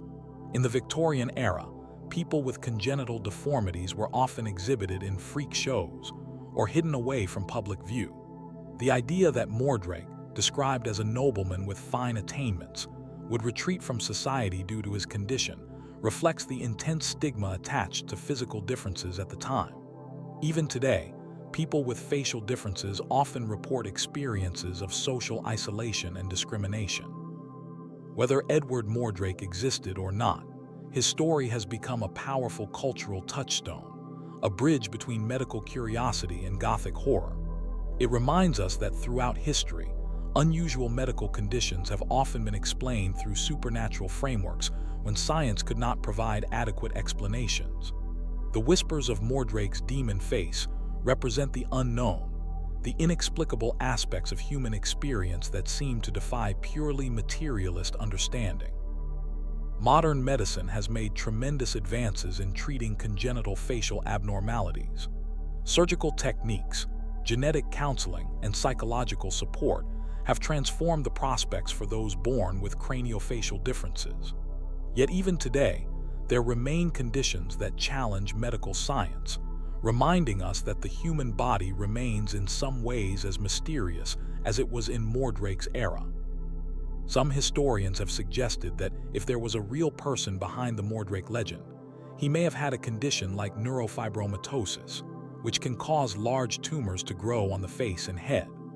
These growths can sometimes take forms that, to the 19th century mind, might have resembled facial features. The psychological distress caused by such a condition, combined with limited medical understanding and possible mental health issues, could have formed the kernel of truth from which the legend grew.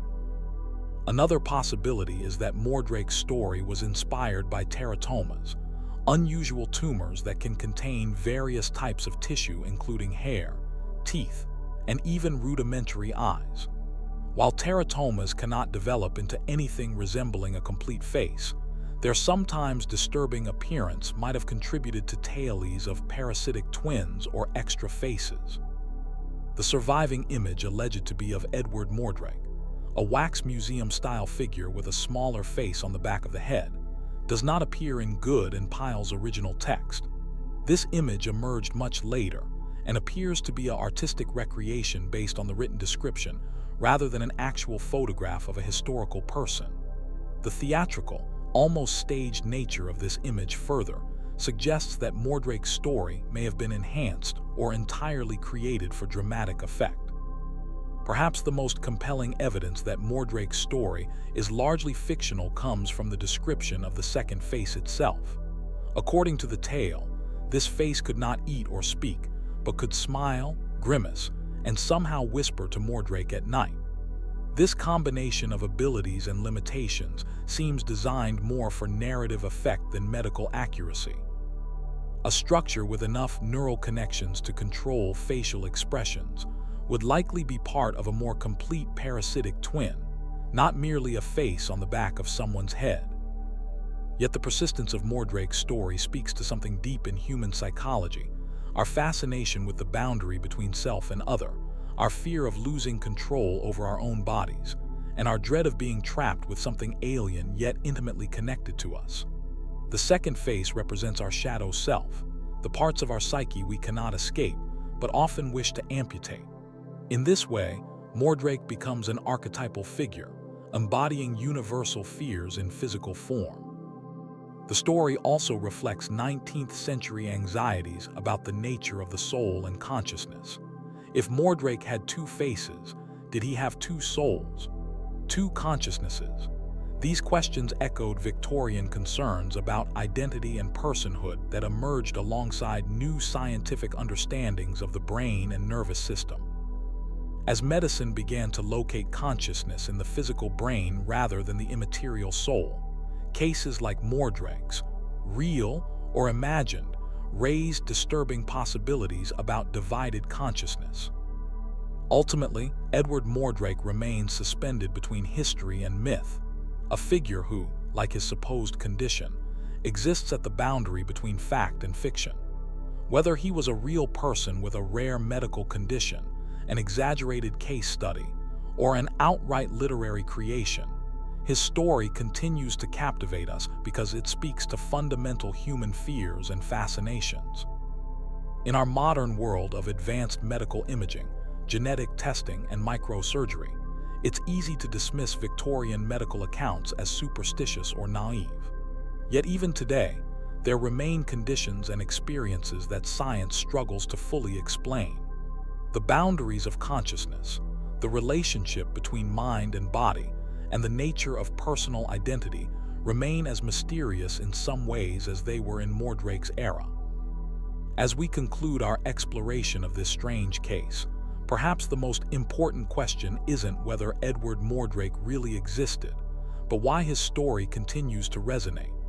In our quest to understand the mysteries of human experience, we still find ourselves drawn to tales that challenge our assumptions about the body, the mind, and the nature of the self.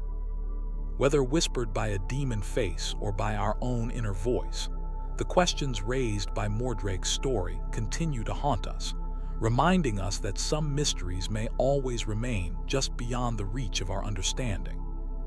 The tale of Edward Mordrake stands as a reminder that throughout human history, the line between medical documentation and folklore has often blurred, creating legends that transcend their origins to become powerful cultural symbols. As we continue our journey through unexplained events and phenomena, we are reminded that the most enduring mysteries often exist at the intersection of scientific inquiry and human imagination, challenging us to expand our understanding of what is possible in this strange and wondrous world. The Beale Ciphers represent one of America's most enduring treasure mysteries, 3 coded messages that supposedly reveal the location of a fortune in gold, silver, and jewels worth millions in today's currency. Hidden somewhere in Bedford County, Virginia, this treasure has captivated treasure hunters and cryptographers for nearly 2 centuries, yet remains undiscovered to this day. But what makes this mystery particularly fascinating isn't just the promise of riches. It's the elaborate coding system, the suspicious circumstances, and the tantalizing fact that only one of the 3 ciphers has ever been solved. The story begins in January of 1820 when a mysterious stranger arrived at the Washington Hotel in Lynchburg, Virginia. He introduced himself as Thomas Jefferson Beale, a name that would later become synonymous with one of America's greatest unsolved puzzles. Beale was described as an educated and well-mannered gentleman, around 6 feet tall with dark hair and piercing eyes. He stayed at the hotel for about 4 months, making quite an impression on the local community before departing, saying he would be gone for a few years. 2 years later, in 1822, Beale returned briefly to the hotel, entrusting the proprietor, Robert Morris, with a small iron box. He claimed it contained papers of great importance and asked Morris to safeguard it. Beale told Morris that a friend would come to retrieve the box with proper authorization, but if no one came for it within the next 10 years, Beale instructed Morris to open a sealed letter inside that would explain everything. No one ever came for the box. After waiting the promised decade, Morris finally opened it in 1832. Inside, he found 3 sheets of paper covered in numbers, along with the sealed letter Beale had mentioned. But instead of finding clear instructions as promised, the letter simply contained a cryptic explanation. According to this letter, Beale and 30 companions had discovered a tremendous deposit of gold and silver in the American Southwest in 1819. They had transported this treasure to Bedford County, Virginia, and buried it in a secure location. The letter explained that the 3 coded sheets contained critical information. The first described the exact location of the vault, the second detailed the contents of the treasure, and the third listed the names of the treasure's owners and their next of kin. The letter also mentioned that a key to decoding these papers was left with a trusted friend, but didn't identify who this person was or how to find them. For years, Morris attempted to crack the ciphers without success. Eventually, before his death, he shared the papers with a friend who later published them in an 1885 pamphlet titled The Beale Papers, containing authentic statements regarding the treasure buried in 1819 and 1820 near Beaufort's in Bedford County, Virginia, and which has never been recovered. This is where the mystery truly begins to deepen. The friend, who remained anonymous in the publication, claimed to have successfully decoded the second cipher, which detailed the treasure's contents. The breakthrough came when he realized it was a book cipher. Each number in the sequence corresponded to the first letter of a word in a specific document. After trying various texts, he discovered that the Declaration of Independence was the key to the second cipher. When decoded, the second paper revealed an astonishing inventory.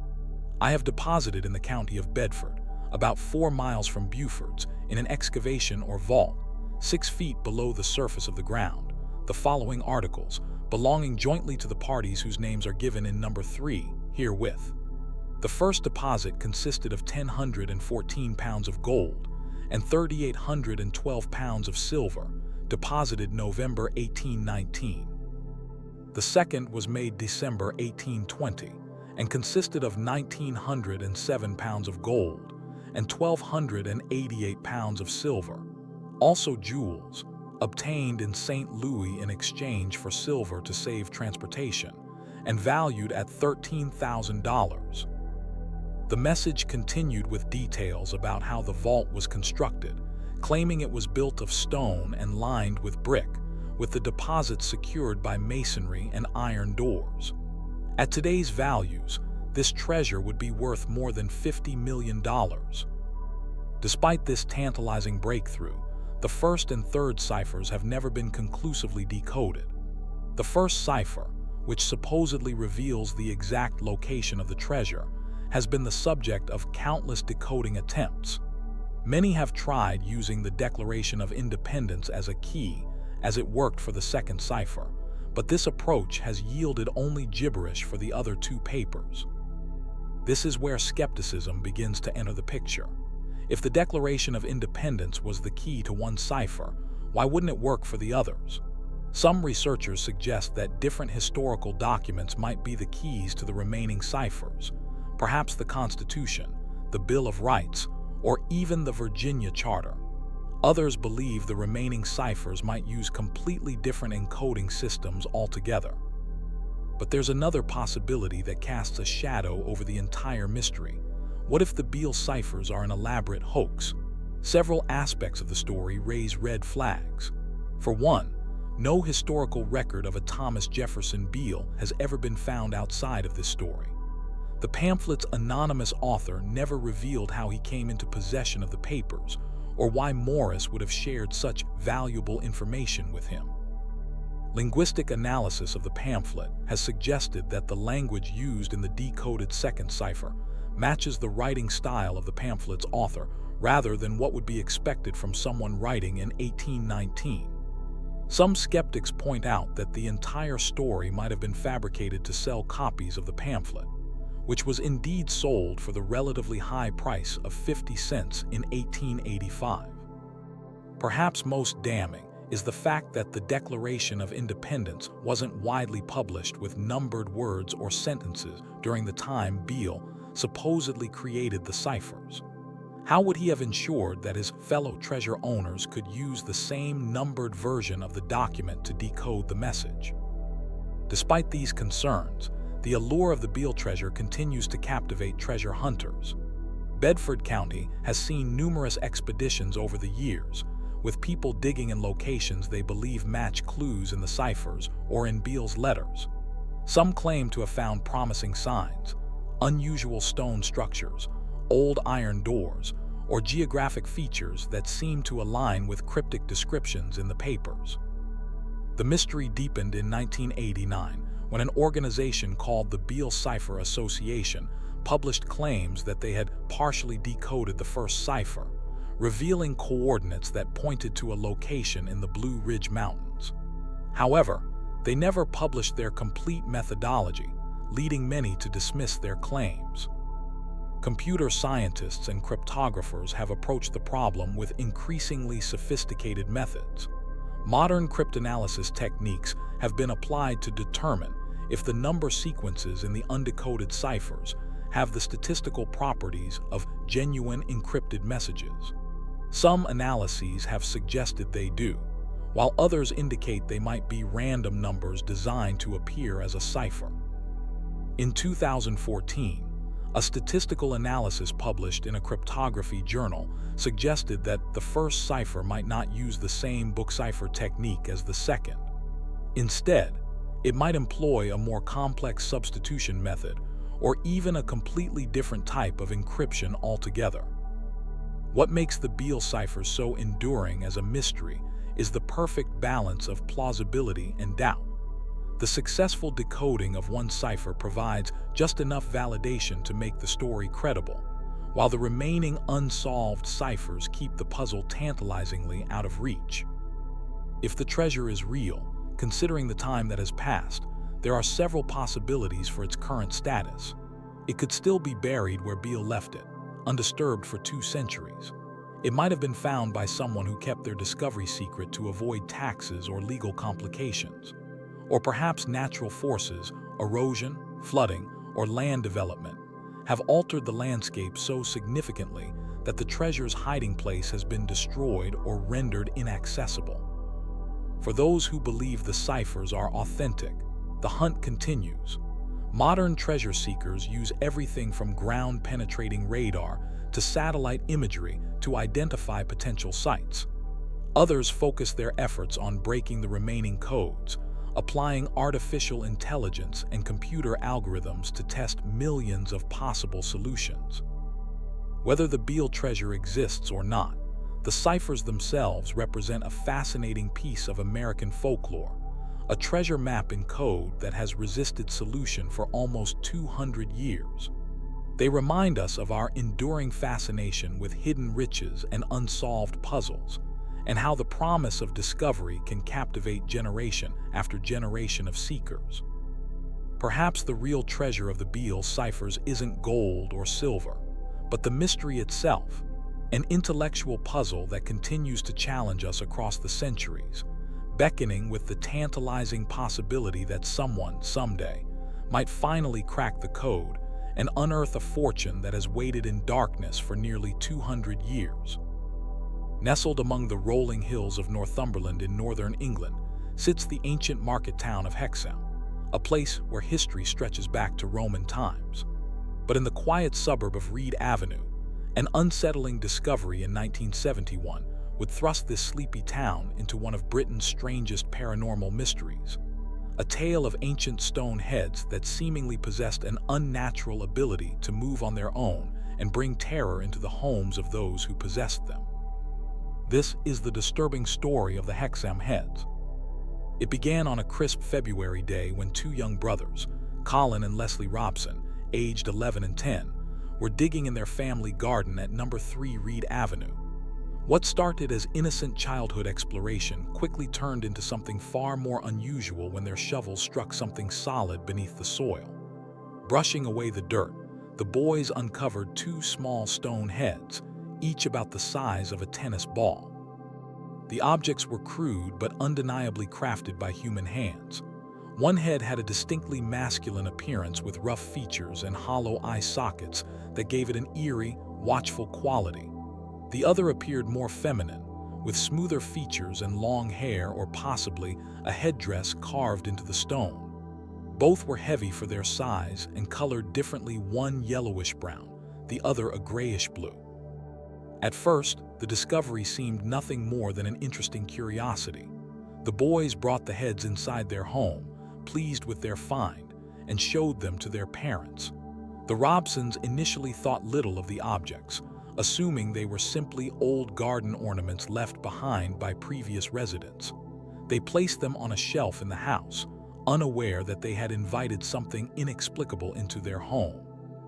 It didn't take long for the first signs of strangeness to manifest.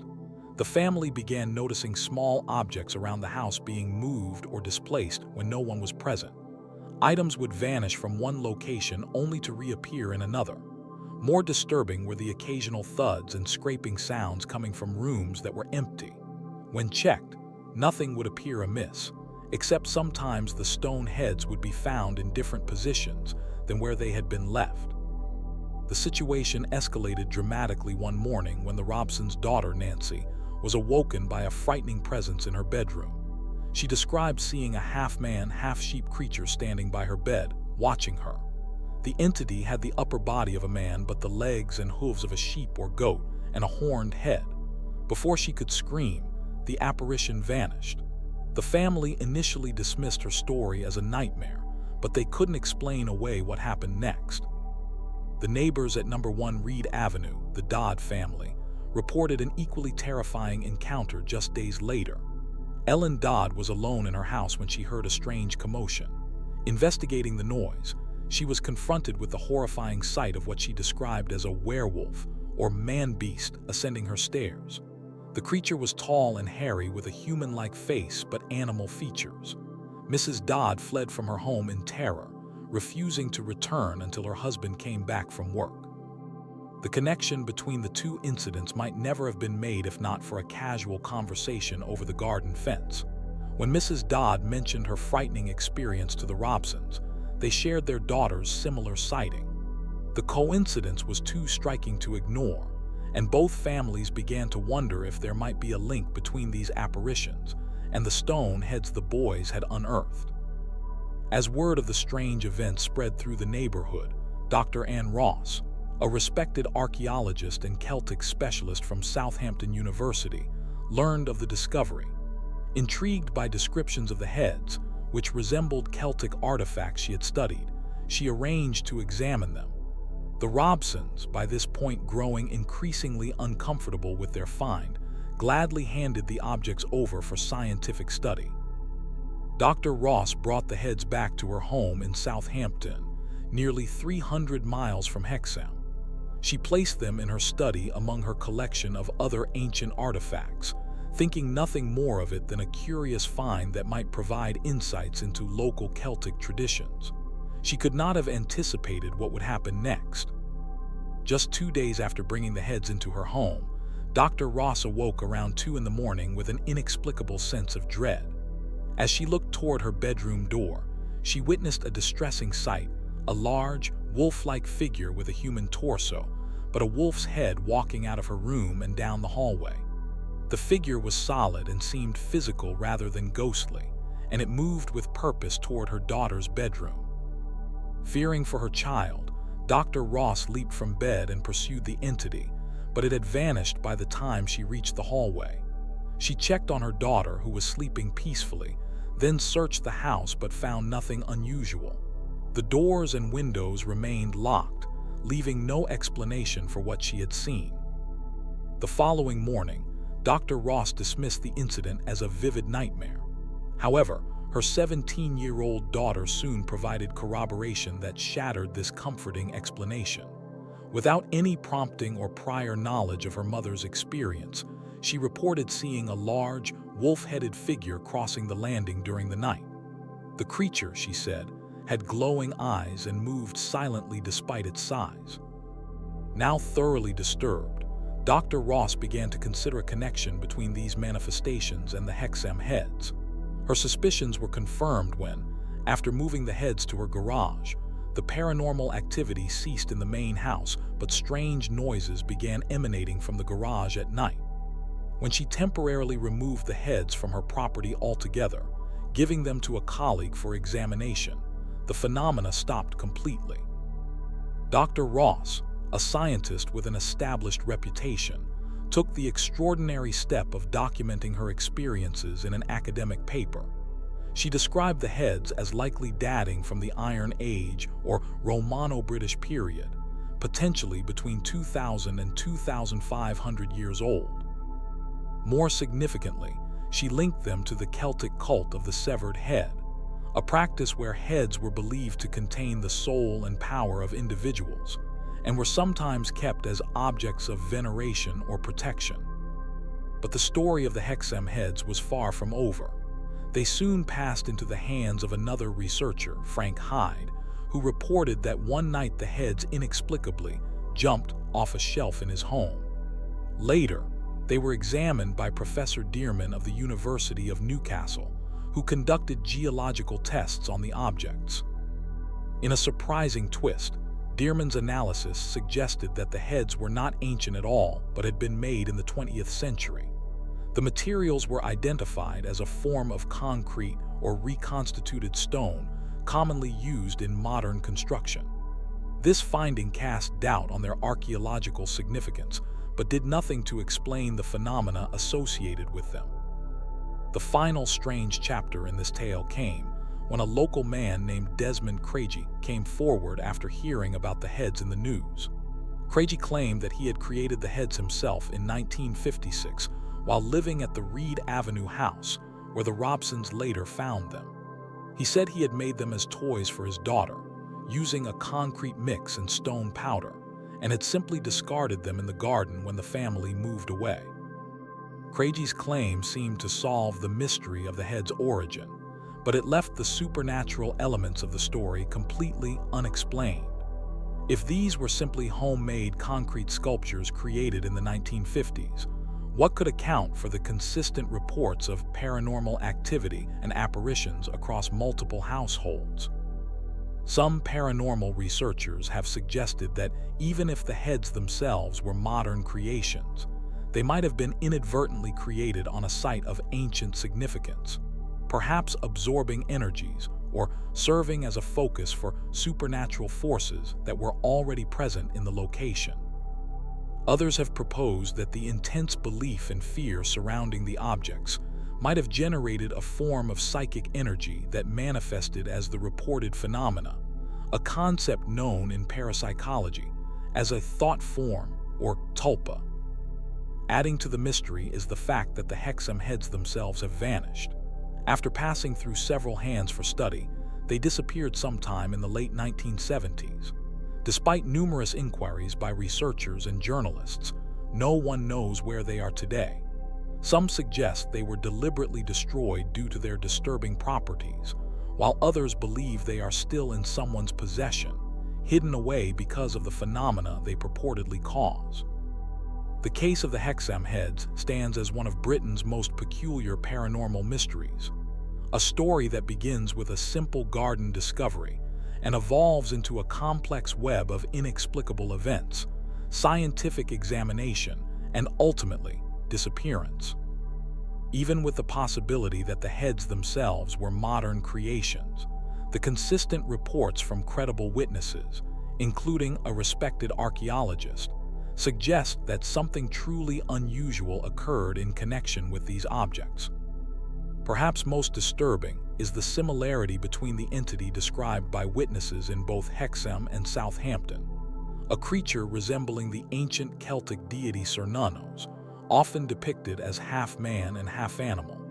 Could these modern concrete heads somehow have tapped into ancient energies associated with Celtic worship that once took place in northern England? Or were all the witnesses experiencing some form of mass suggestion, their perceptions colored by cultural association with ancient Celtic imagery? Whatever the truth behind the Hexham heads, their story reminds us that some mysteries defy conventional explanation, existing in that unsettling territory where archaeology, folklore, and the paranormal intersect.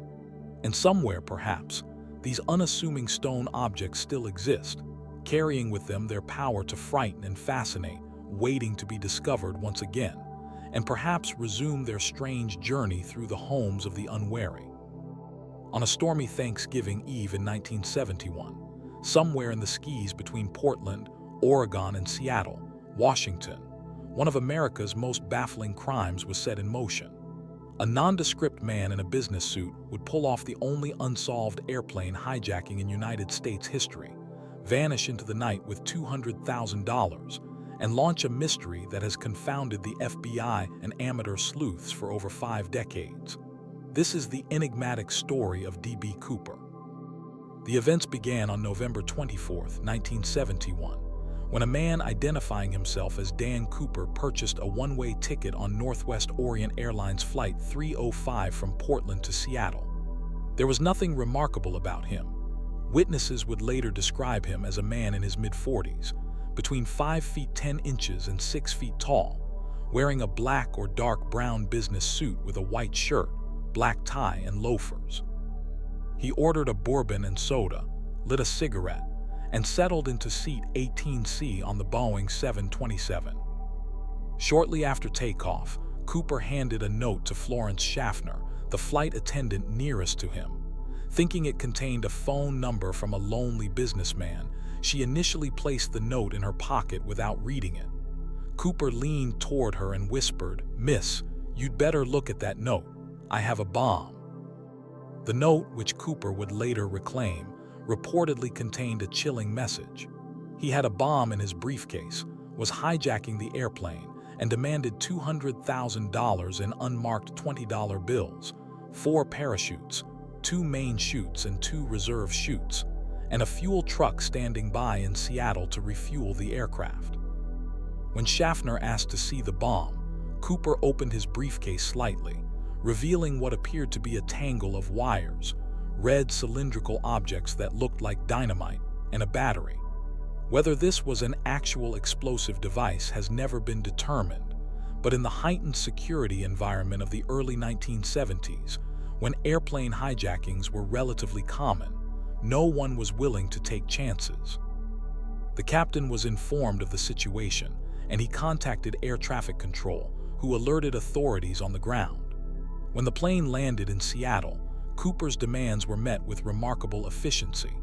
The cash, which had been photographed by the FBI before delivery, and the parachutes were brought aboard. Cooper allowed the 36 passengers and some of the crew to disembark, but retained the pilot, co-pilot, flight engineer, and 1 flight attendant. What happened next has entered the realm of criminal legend. Cooper instructed the pilot to fly toward Mexico City at a slow speed of no more than 170 knots, with the wing flaps set at 15 degrees, and to maintain an altitude below 10,000 feet. He also specified that the plane should fly with the landing gear down and the rear staircase extended, unusual requests that suggested he had detailed knowledge of the Boeing 727 aircraft. Somewhere over southwestern Washington state between Seattle and Reno, the planned refueling stop, Cooper did something unprecedented. He lowered the rear staircase, and with the $200,000 strapped to his body and one of the parachutes secured, he jumped into the darkness, the freezing rain, and the howling wind. The time was approximately 8:15 p.m., and the aircraft was flying at about 10,000 feet. When the plane landed in Reno for the scheduled refueling, authorities rushed aboard only to find Cooper gone. The flight crew had not witnessed his exit, only noticing a change in air pressure that indicated the rear staircase had been deployed. Just like that, without a trace, D.B. Cooper had vanished into American criminal folklore. The FBI launched what would become one of the most extensive manhunts in its history, codenamed NORJAK, for Northwest hijacking. They interviewed countless witnesses, tracked the serial numbers on the ransom money, and scoured the suspected drop zone in southwestern Washington. Military aircraft flew over the area using infrared sensors. Ground teams combed through wilderness areas for any sign of Cooper, a parachute, or the money. Despite these efforts, the only physical evidence ever found came 9 years later in 1980, when an 8-year-old boy named Brian Ingram was vacationing with his family at Tina Bar on the Columbia River near Vancouver, Washington. While digging a fire pit on the sandbar, he uncovered 3 bundles of deteriorating $20 bills, totaling about $5,800. The serial numbers matched those of the ransom money given to Cooper. This discovery, rather than solving the mystery, only deepened it. The location of the money was about 20 miles west of Cooper's most likely landing zone. More puzzling was the fact that the money was found buried together in bundles rather than scattered, as would be expected if it had been carried there by the river current. Some researchers believe this indicates that Cooper, or someone else, may have buried the money at that location after the hijacking. Over the years, more than 1,000 suspects have been investigated, ranging from experienced skydivers to military veterans, airline employees to career criminals. A few notable suspects have captured public attention. Richard Floyd McCoy was arrested for a similar hijacking just 5 months after Cooper's, in which he demanded $500,000 and escaped by parachute over Utah. Though McCoy was later killed in a shootout with law enforcement in 1974, some agents believed he might have been Cooper, having learned from mistakes in his first hijacking. Robert Rackstraw, a retired pilot and former Army paratrooper with explosives training, was investigated intensely by both the FBI and private investigators. He had the skills necessary to pull off such a hijacking and bore a resemblance to the composite sketches. Rackstraw died in 2019, never having confessed to being Cooper, though he occasionally made cryptic statements that fueled speculation. Kenneth Christiansen, a former paratrooper who later worked as a purser for Northwest Orient Airlines, became a suspect after his brother came forward following Kenneth's death. Christiansen supposedly made a deathbed confession, telling his brother, "There's something you should know, but I cannot tell you." He had also inexplicably purchased a house shortly after the hijacking, despite earning a modest salary.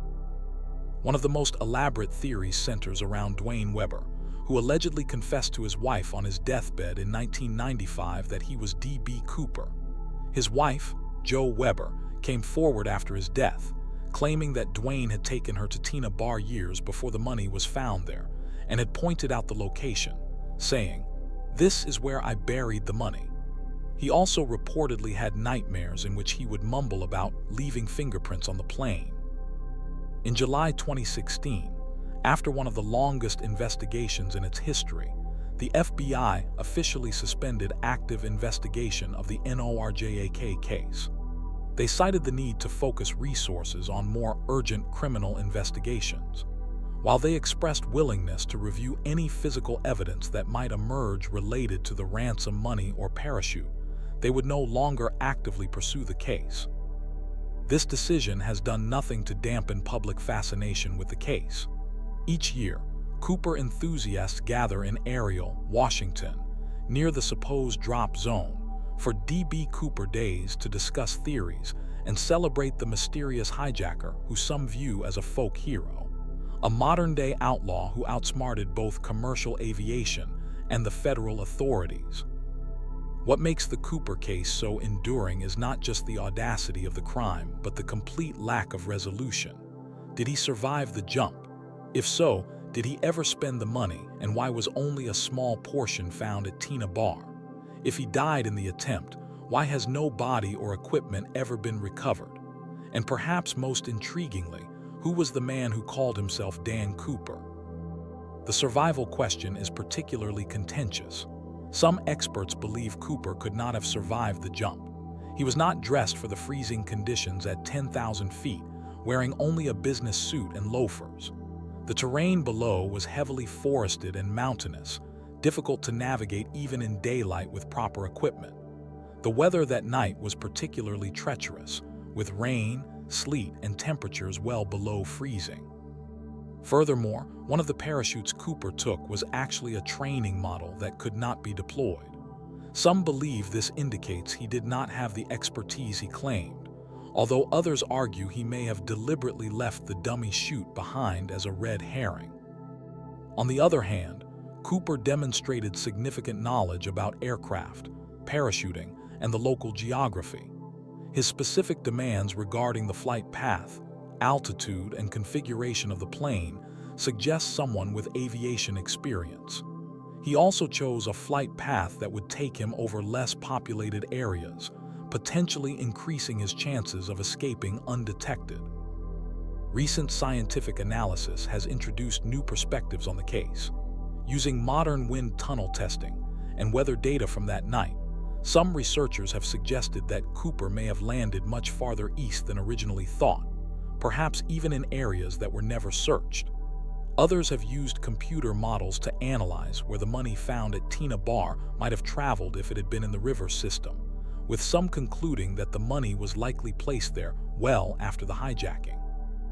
What makes the D.B. Cooper case uniquely American is how it captures the nation's complicated relationship with outlaws and anti-heroes.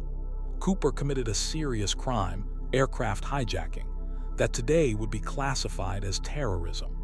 Yet in the American imagination, he has been transformed into something closer to Robin Hood or Jesse James, a clever individual who outsmarted the system without directly harming anyone.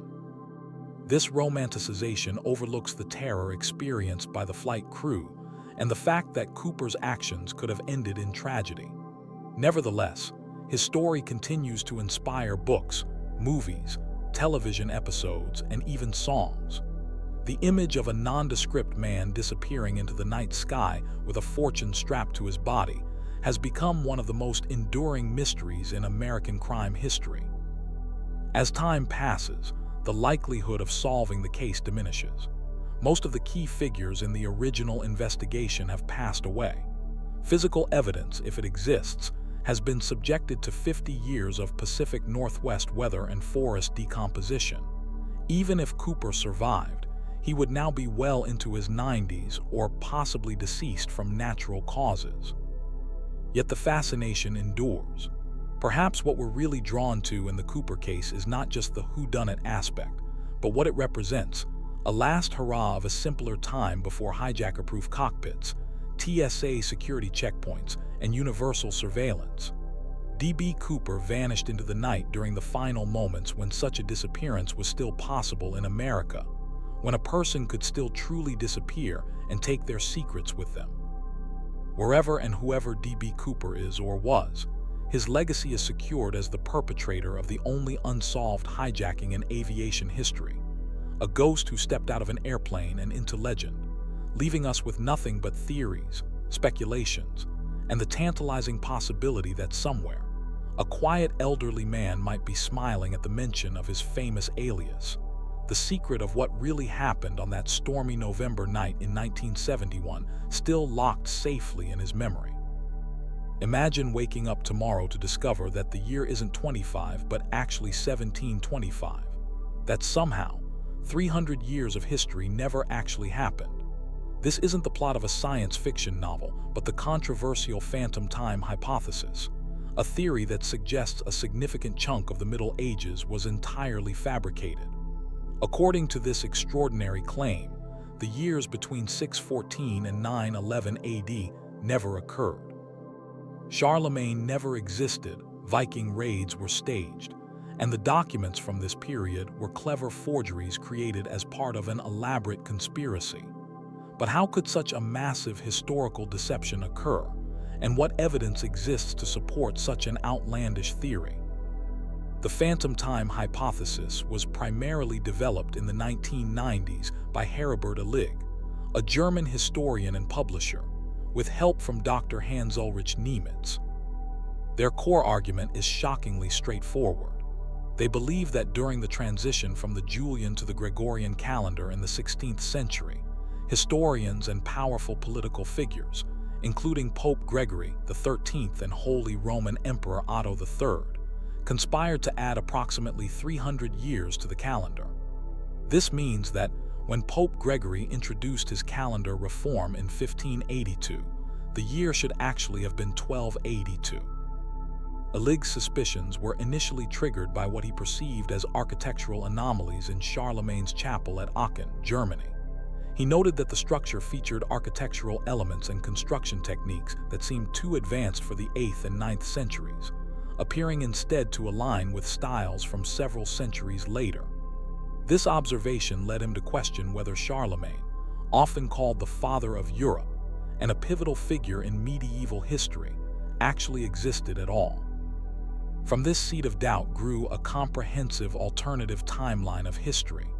According to Illig, Otto III, wishing to rule in the year 1000 AD, an important millennial date in Christian theology, collaborated with Pope Sylvester II to fabricate 3 centuries of history. They backdated documents, created false historical figures, including Charlemagne, and established an elaborate fictional chronology complete with events, wars, and cultural developments that never took place. To support this extraordinary claim, proponents of the phantom time hypothesis point to several lines of evidence.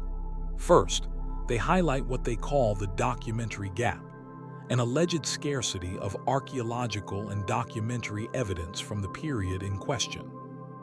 While the Roman era and the later Middle Ages left abundant physical and written records, the period from roughly 600 to 900 AD is comparatively less well documented in certain regions of Europe, particularly in what is now Germany.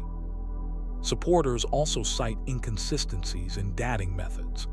They argue that radiocarbon dating has too wide a margin of error to definitively disprove their theory, and that the calibration of these dating methods relies on historical records that might themselves be part of the fabrication. Furthermore, they point to the seemingly sudden leap in architectural sophistication between late Roman buildings and Romanesque architecture, suggesting that the stylistic evolution that should have occurred over centuries is missing. One of the most technically complex arguments involves astronomical observations. The phantom time hypothesis suggests that the positions of stars and planets recorded in ancient texts don't match where these celestial bodies would have been if our current chronology is correct.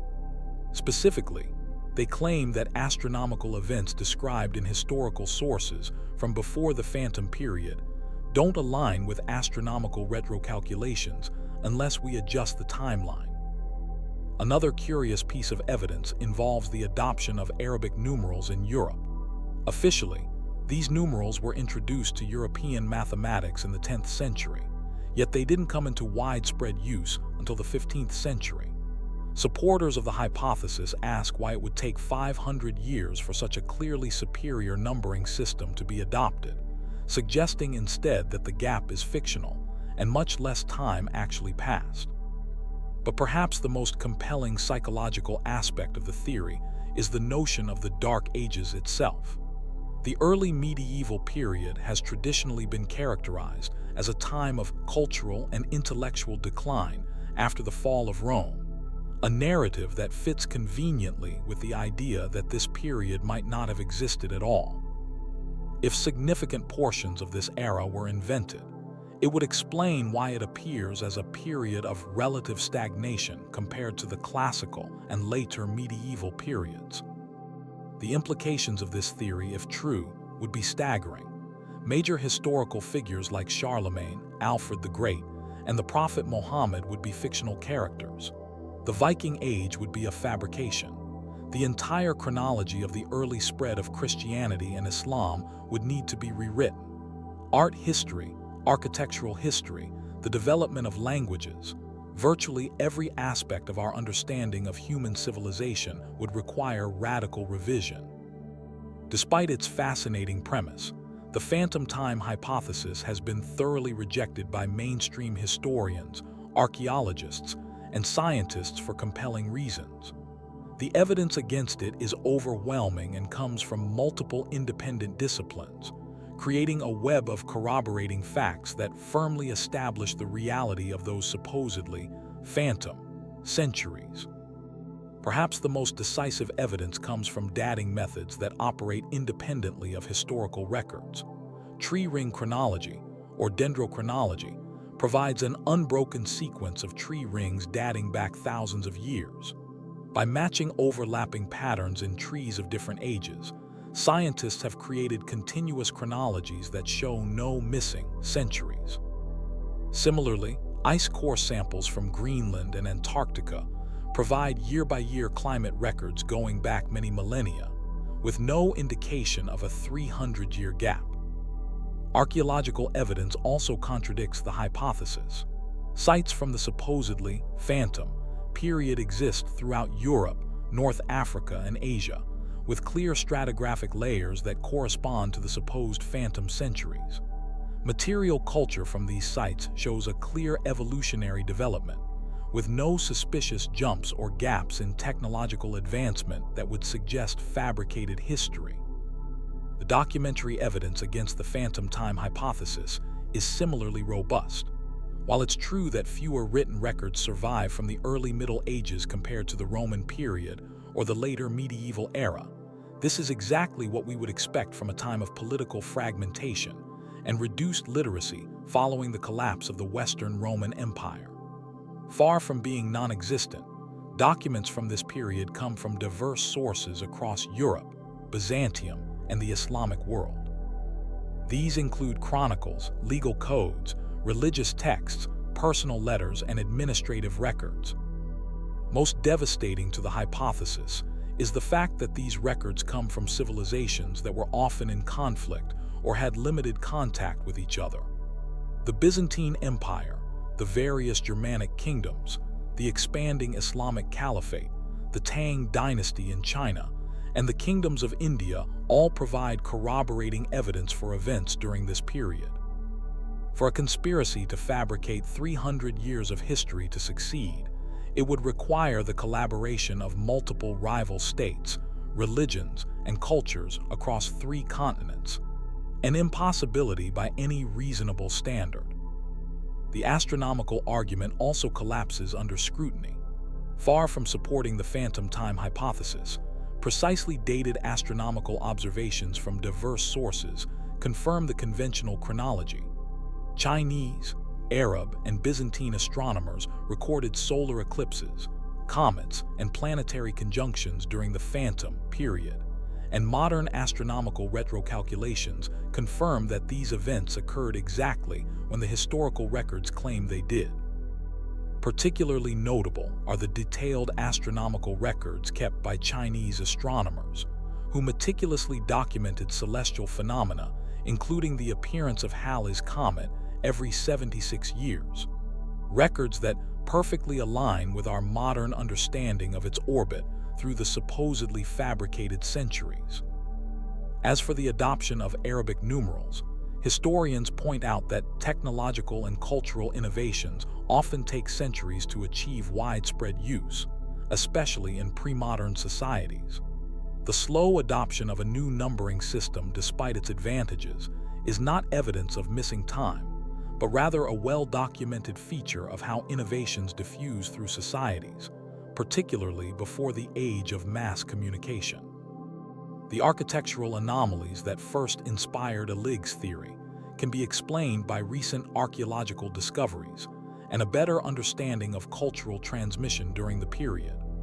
What Elig saw as too advanced construction techniques for Charlemagne's era have since been documented in transitional buildings from the period, showing a clear evolutionary development rather than an unexplained leap. Perhaps most importantly, the phantom time hypothesis fails to provide a convincing motive for such an enormous conspiracy. Why would Emperor Otto III, Pope Sylvester II, and countless scholars, monks, and officials across multiple kingdoms collaborate to fabricate 3 centuries of history? The logistical challenges of creating thousands of false documents, artifacts, and buildings, all with consistent internal chronologies, would be insurmountable, especially in an age before mass production and rapid communication. Despite being thoroughly debunked by mainstream scholarship, the phantom time hypothesis continues to fascinate people, raising important questions about how we know what we know about history. Like many alternative historical theories, it speaks to a deeper psychological need to question established narratives and find patterns in the chaos of history.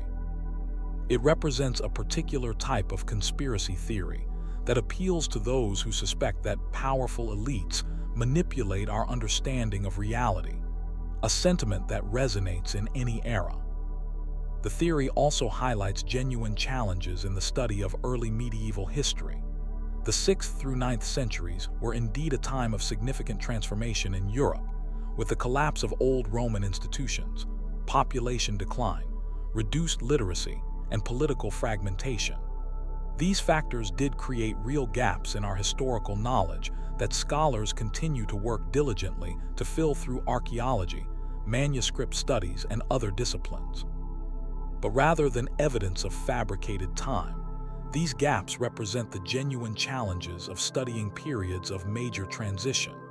In fact, recent archaeological work has been dramatically enhancing our understanding of this period, revealing a much more complex and dynamic early medieval world than earlier generations of historians recognized.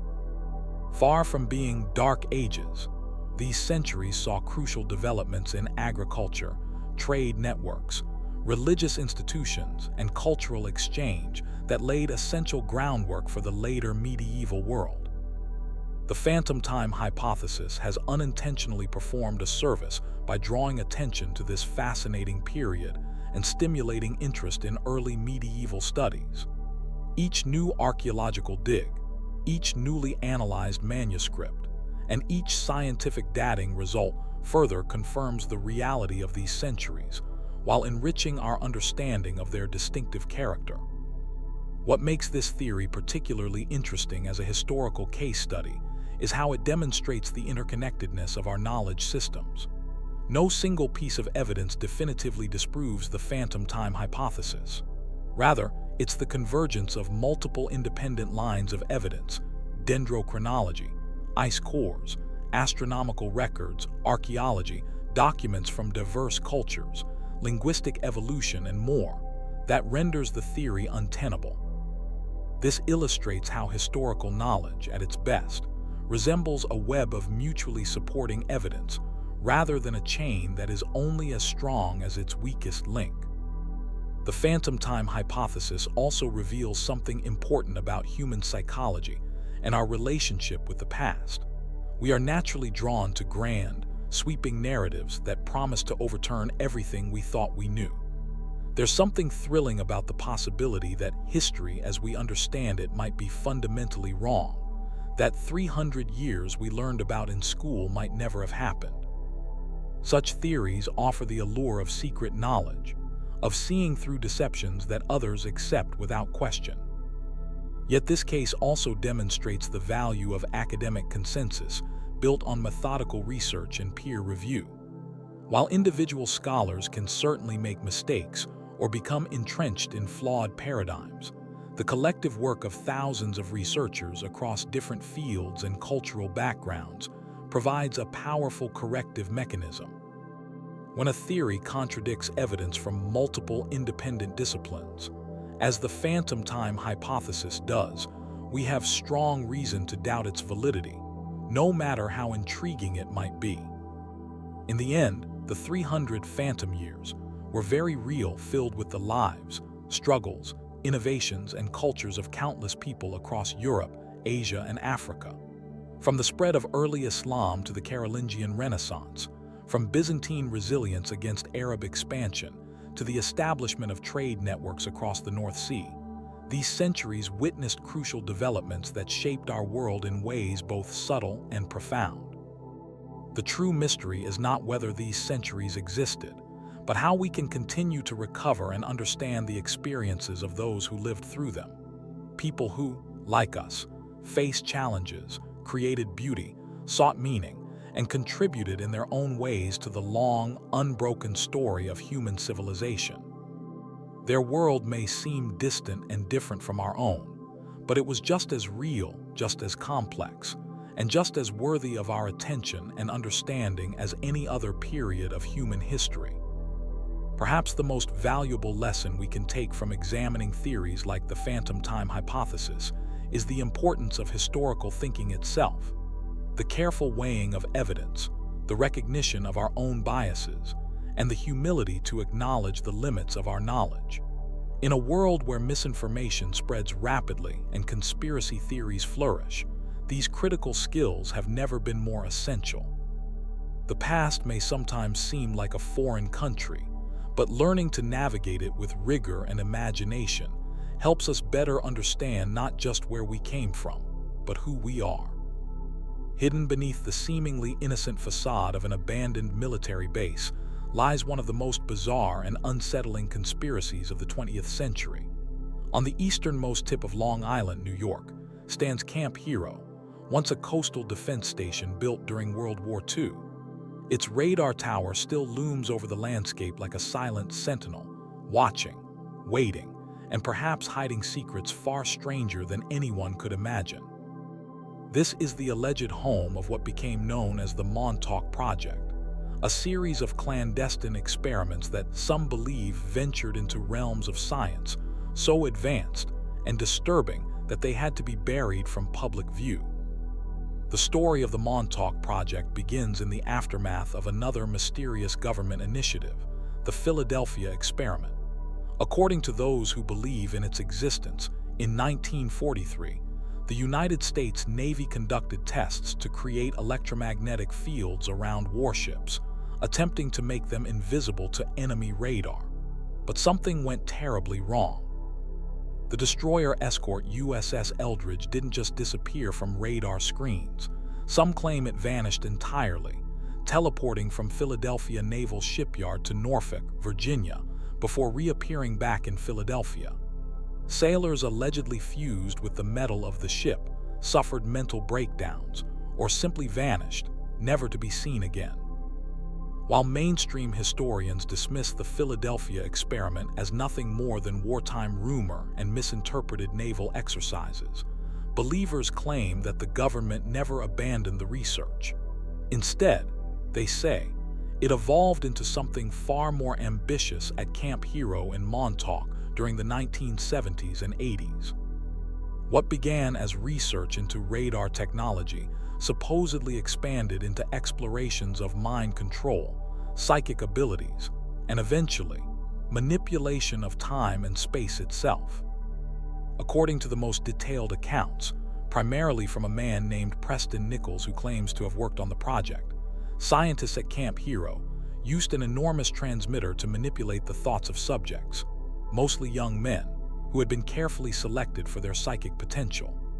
One subject in particular, allegedly named Duncan Cameron, displayed such incredible psychic abilities that researchers could supposedly use his mind as a conduit to open portals in space and time.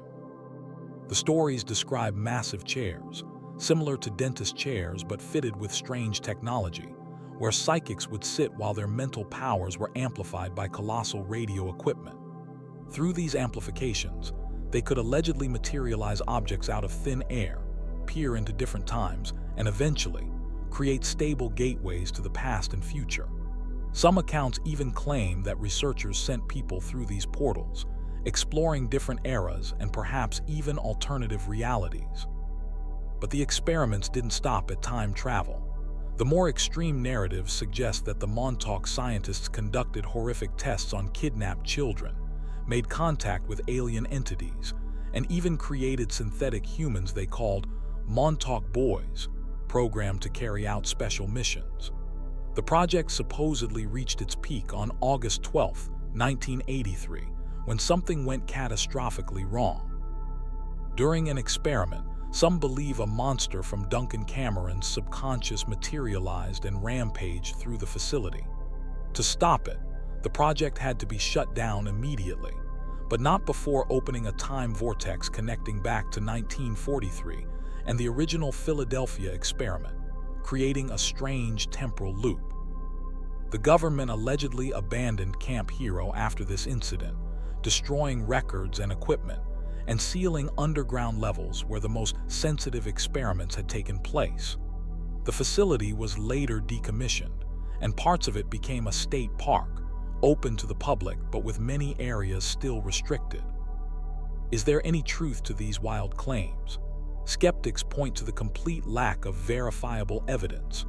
No documents have ever been released confirming such experiments, and the testimonies come primarily from a small group of individuals whose stories have grown more elaborate over time. Many elements of the Montauk narrative seem drawn from science fiction rather than science fact. The dates and details often conflict between different accounts, and some of the described technologies defy known physical laws. Yet proponents of the Montauk Project conspiracy point to several factors they find suspicious.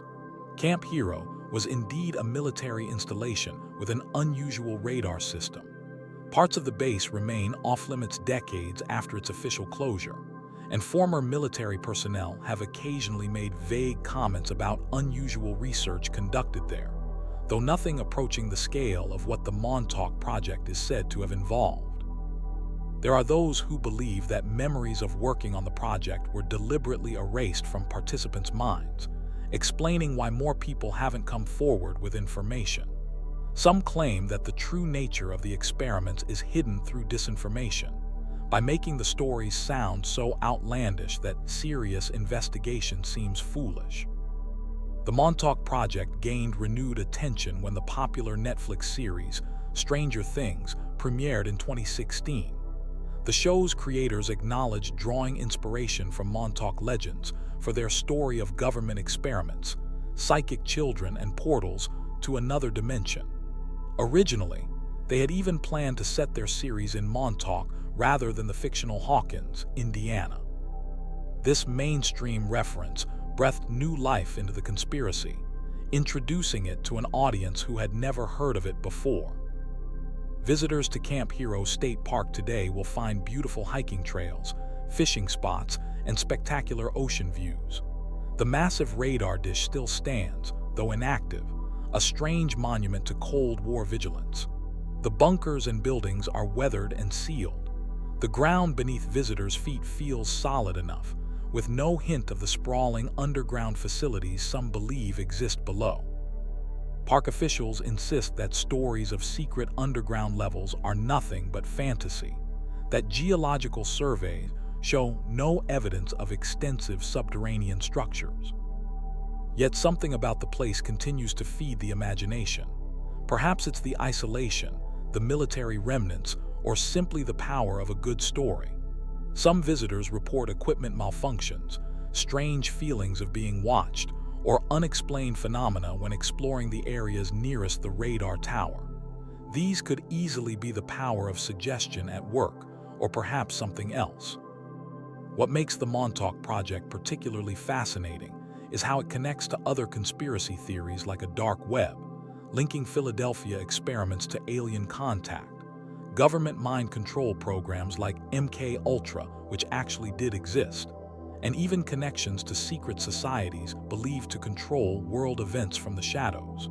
It becomes a sort of grand, unified conspiracy theory, where pulling on one thread supposedly reveals connections to all the others.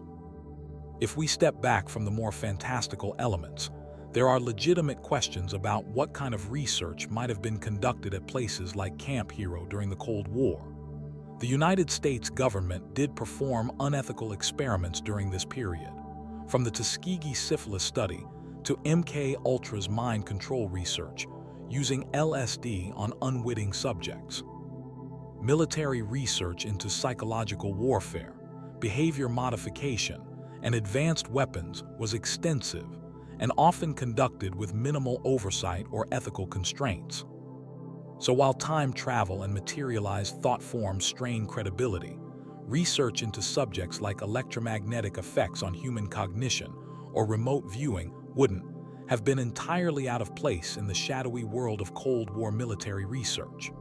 The truth, as with many such mysteries, likely lies somewhere between complete fiction and the wildest claims, perhaps more mundane than believers would hope, but potentially more disturbing than total dismissal would suggest. What we're left with is uncertainty, a vacuum that both skepticism and imagination rush to fill. Was the Montauk project nothing more than an urban legend born from fears about government secrecy and military technology? Or do those abandoned buildings and sealed bunkers at Camp Hero still guard fragments of hidden truth about experiments that went beyond the boundaries of conventional science? The abandoned radar tower continues its silent watch over Long Island Sound. Below it, tourists snap photos and share stories.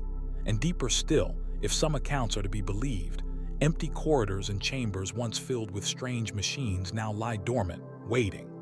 Perhaps the most unsettling possibility isn't that all the wild stories are true, but that something happened at Montauk, something unusual enough to inspire the legends, but still unknown to the public even decades later. In the end, like many great unsolved mysteries, the Montauk Project serves as a mirror reflecting our complicated relationship with authority, technology, and the unknown. It reminds us that in a world where governments have indeed kept disturbing secrets, the line between paranoia and prudence isn't always clear, and it raises questions about how far human curiosity might take us if unchecked by ethical constraints or public oversight. Whether fact or fiction, the shadow of the Montauk Project continues to intrigue and unsettle those who encounter its strange story. Off the western coast of Scotland, where the wild Atlantic Ocean crashes against jagged rocky shores, lies a small cluster of islands shrouded in mist and mystery. The Flannan Isles, also known as the Seven Hunters, stand alone and desolate, their barren landscapes offering little comfort to those who venture there. But rising from the largest of these islands, Isle Moor, stands a lonely sentinel, a lighthouse built to guide ships safely through these treacherous waters. It's here, in this remote outpost surrounded by endless sea, that one of the most enduring maritime mysteries of all time unfolded in the cold winter of 1900. The Flannan Isles Lighthouse had been newly constructed, having only begun its operation a year earlier in 1899. Its powerful beam stretched out across miles of dark ocean, warning vessels of the dangerous rocks that had claimed countless ships over the centuries. Manning this isolated station were three experienced lighthouse keepers: James Duckett, the principal keeper with 15 years of experience, Thomas Marshall, the second assistant, and Donald MacArthur, an occasional keeper filling in temporarily. Their job was simple but crucial: maintain the light, keep detailed logs of weather conditions and passing ships, and ensure that no matter how fierce the storm, that guiding light never failed. The men worked on a rotation system, with a fourth keeper, Joseph Moore, staying on the mainland ready to relieve them when their shift ended. The plan was that on December 20th, the relief vessel Hesperus would arrive with Moore to begin the rotation, bringing fresh supplies and taking one man back to shore for his break. But nature had other plans. Severe storms battered the region for days, delaying the Hesperus from making its scheduled journey.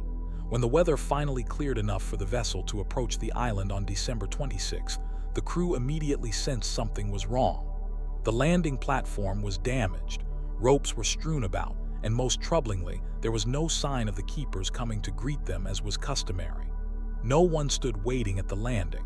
No flag flew on the flagstaff. The lighthouse, though standing strong against the elements, appeared completely abandoned. Joseph Moore volunteered to investigate. He made the difficult climb up the steep path to the lighthouse, calling out for his colleagues as he went. His calls echoed back unanswered. When he reached the main door, he found it securely locked, just as it should be. Inside, he discovered a scene both ordinary and deeply unsettling. The clock had stopped. The fire was cold, not having been lit for days. The last entry in the lighthouse log was from the morning of December 15th, 11 days earlier. The lamps were cleaned and refilled, ready for lighting. The kitchen table showed signs of a meal that had been interrupted, a chair knocked over as if someone had risen suddenly. But of the three keepers, there was no trace. They had vanished completely from the island, leaving behind their oilskins, essential protection against the fierce weather, hanging on their hooks. Whatever had happened to them, they had either left the lighthouse poorly equipped for the elements, or they had never intended to go far from the safety of its walls. The island was searched thoroughly, with no sign of the missing men. The west landing stage showed signs of significant storm damage, with a box of ropes and equipment strewn about and a large rock dislodged from the cliff above. But there were no bodies, no signs of a struggle inside the lighthouse, and no clear explanation for what could have happened to three experienced men who should have known better than to venture out together during dangerous weather. The official investigation conducted by the Northern Lighthouse Board concluded that the men had likely been swept away by an unexpected giant wave while trying to secure equipment at the western landing during a sudden break in the stormy weather. This theory suggested that two keepers had gone to secure equipment, and the third, seeing they were in danger, rushed to help them, only for all three to be claimed by the merciless sea. In his report, Superintendent Robert Muirhead wrote, "I am of the opinion that the most likely explanation of the disappearance of the men is that they had all gone down to the west landing to secure a box containing mooring ropes and tackle, and that an unexpectedly large roller had come up on the island, and a large body of water going up higher than where they were and coming down upon them had swept them away with resistless force." But this explanation, while plausible, left many questions unanswered. Why would all three men leave the lighthouse simultaneously, violating the standing orders that at least one keeper must remain inside the lighthouse at all times?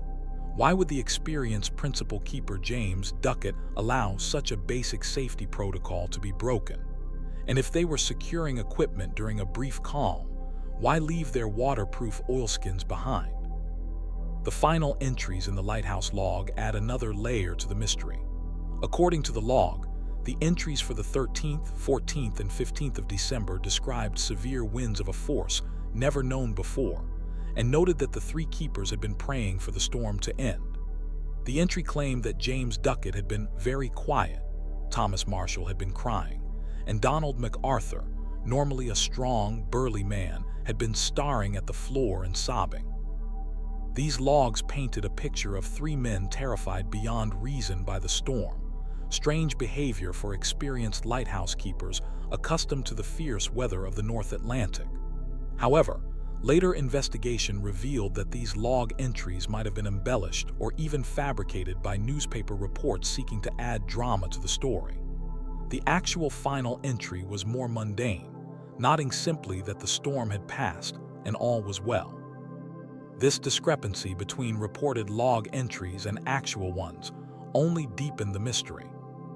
Over the decades since their disappearance, numerous theories have emerged attempting to explain what happened to the Flannan Isles lighthouse keepers.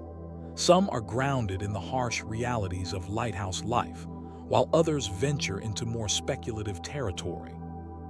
One of the more plausible explanations elaborates on the official theory.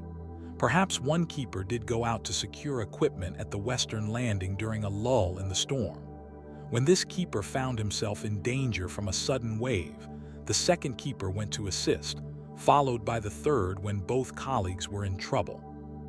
In their urgency to help one another, all three failed to realize the mortal danger they were placing themselves in, and all were swept away by a rogue wave, a phenomenon known to occur in these waters, where waves can reach heights of over 100 feet during severe storms. Another theory suggests that one of the men might have suffered a mental breakdown due to the isolation and unrelenting storms, leading to violence against his colleagues, before taking his own life by jumping into the sea. This would explain the overturned chair and interrupted meal, though it fails to account for the absence of any signs of struggle or blood within the lighthouse. Some locals from the nearby Isle of Lewis whispered of more supernatural explanations. Old tales speak of sea birds that sometimes take the form of lost sailors' souls, coming to claim the living. Others mention the possibility of abduction by foreign spies or even extraterrestrial beings, though these far-fetched theories gain little traction among serious investigators. The more poetic interpretations suggest that the men were lured to their deaths by the call of sirens or sea spirits, mythological creatures said to enchant sailors with their otherworldly songs. While pure folklore, these stories speak to the human need to explain the unexplainable and the particular mystery that surrounds disappearances at sea. What makes the Flannan Isles mystery so enduring is not just the disappearance itself, but the setting in which it occurred. Lighthouses occupy a unique place in our collective imagination. They stand as symbols of safety and guidance, yet they exist in some of the most dangerous and isolated environments on Earth. The keepers who manned them were a special breed of people, willing to live for weeks or months at a time cut off from the rest of humanity, all to ensure that unseen ships could navigate safely through treacherous waters. The isolation of lighthouse life took a psychological toll on many keepers throughout history. Madness, paranoia, and hallucinations were not uncommon among those who spent too long staring out at the endless horizon, listening to the constant rhythm of waves and the mournful cry of seabirds. The Flannan Isles themselves were steeped in superstition even before the lighthouse was built. Local fishermen rarely landed there, believing the islands to be haunted by spirits. The ancient chapel ruins on Ilion Moor were said to be watched over by an entity known as the Phantom of the Seven Hunters. Did such isolation affect the judgment of the three keepers that fateful December? Did they break protocol out of fear, necessity, or perhaps due to something affecting their reasoning? We may never know. The mystery inspired poetry, songs, and numerous fictional accounts. In 2019, the film The Vanishing starring Gerard Butler dramatized the event, though it took significant liberties with the historical facts. Each retelling adds new layers to the legend, while the truth remains elusive, hidden somewhere beneath the waves that continue to crash against the rocky shores of Ilion Moor. Today, the lighthouse still stands, though it has been automated since 1971. No keepers have lived there since, their role replaced by technology that requires no human presence. Visitors who make the difficult journey to the island often report a sense of unease, a feeling of being watched. Perhaps it's just the wind whistling through the empty rooms of the lighthouse, or perhaps something more. The 3 empty oilskins that Joseph Moore found hanging on their hooks in that cold, abandoned lighthouse have become a powerful symbol of this enduring mystery, tangible reminders of 3 men who stepped out into the unknown and never returned. Their fate remains written only in the wind and waves that surround the lonely lighthouse of the Flannan Isles, a riddle with no answer, a story with no end. In the early morning hours of June 30th, 1908, something extraordinary happened in the remote wilderness of Siberia. The skis over the Tunguska River basin suddenly erupted with a blinding flash of light, followed by an explosion so powerful that it flattened more than 800 square miles of dense forest in an instant. The blast was heard over 400 miles away. Windows shattered in villages 80 miles from the epicenter. For several nights afterward, the skis over Europe and Asia glowed with an eerie luminescence, bright enough to read by at midnight in some places. What makes this event truly remarkable is not just its apocalyptic scale, but the fact that over a century later, scientists still debate exactly what caused it. The Tunguska event, as it came to be known, remains the largest impact event in recorded human history. Yet whatever caused it left no crater, no significant fragments, and few witnesses. It's as if something simply erased a massive section of Siberian forest from existence, leaving behind only mystery and speculation. The remoteness of the location played a major role in delaying investigation. The explosion occurred in one of the most inaccessible regions of Siberia, far from any major settlements. The indigenous Evenki people who inhabited the area told tales of a visitation from Agdi, their god of thunder, who had sent a curse upon the land. They reported that reindeer had been killed in massive numbers, and that some of their hunters had been thrown into the air by an invisible force, suffering strange burns and symptoms similar to radiation sickness. But it would take nearly 2 decades before the first scientific expedition, led by Russian mineralogist Leonid Kulik, reached the site. What Kulik found in 1927 was a landscape of devastation unlike anything seen before. Trees had been knocked down in a radial pattern spanning miles, all pointing away from a central point where the blast had originated. Curiously, at the very epicenter, some trees remained standing, though stripped of their branches, a telltale sign of a massive explosion that had come from above. Kulik was convinced he would find a massive meteorite crater, or at least fragments of an extraterrestrial visitor. He spent years searching the area, but found no impact crater and no meteorite fragments of any significant size. This absence of physical evidence began the century-long scientific puzzle that continues to this day. So what exactly happened that summer morning in 1908? The most widely accepted theory is that the Tunguska event was caused by the airburst of a meteor or small asteroid, roughly 60 to 190 feet in diameter, that exploded before hitting the ground. As it entered Earth's atmosphere at speeds of over 33,000 miles per hour, the tremendous air pressure in front of the object is believed to have exceeded the structural strength of the rock or ice, causing it to fragment and explode approximately 3 to 6 miles above the Earth's surface. This explains many of the observed phenomena: the pattern of flattened trees radiating outward, the absence of a crater, the seismic shock recorded by stations across Eurasia, and even the mysterious glowing skis in the nights that followed. The airburst would have released energy equivalent to about 12 megatons of TNT, roughly 800 times more powerful than the atomic bomb dropped on Hiroshima. The composition of this object remains disputed. Some scientists believe it was a stony asteroid, while others suggest it was a small comet composed mostly of ice. The comet hypothesis would explain the lack of fragments, as the icy material would have been completely vaporized in the explosion. It might also explain the glowing night skis afterward, as ice particles and dust scattered in the upper atmosphere could have reflected sunlight during what should have been dark hours. But alternative theories abound, some more plausible than others. One scientific hypothesis suggests that the explosion might have been caused by a natural gas leak from the Earth's crust.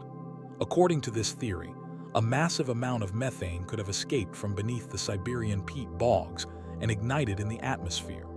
While this might explain the absence of extraterrestrial material, it fails to account for the numerous witnesses who saw an object streaking across the sky before the explosion. Another explanation proposed by Russian scientists in the 1970s suggests that the Tunguska event was caused by a tiny black hole passing through the Earth. Such an object would have entered the atmosphere over Siberia, passed completely through our planet, and exited somewhere in the North Atlantic, leaving devastation in its entry point but no physical remains. While mathematically fascinating, this theory has fallen out of favor due to the lack of an exit event and other expected phenomena that would accompany a black hole's passage through Earth. Perhaps the most colorful theories surrounding Tunguska involve extraterrestrial technology rather than natural phenomena. As early as the 1940s, science fiction writer Alexander Kazantsev proposed that the explosion might have been caused by an alien spacecraft that malfunctioned and crashed or exploded above Siberia.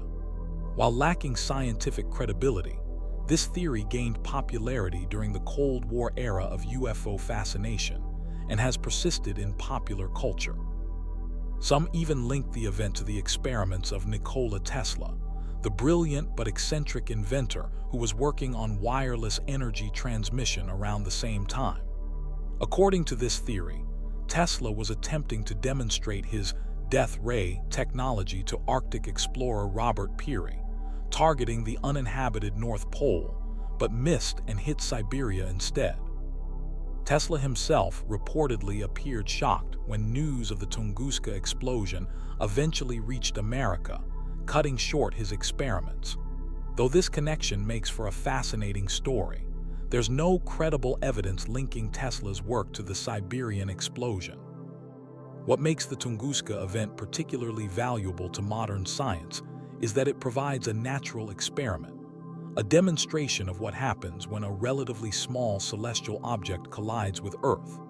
By studying the patterns of destruction and comparing them with modern computer models, scientists can better understand the risks posed by near-Earth objects and potentially develop strategies to defend against future impacts.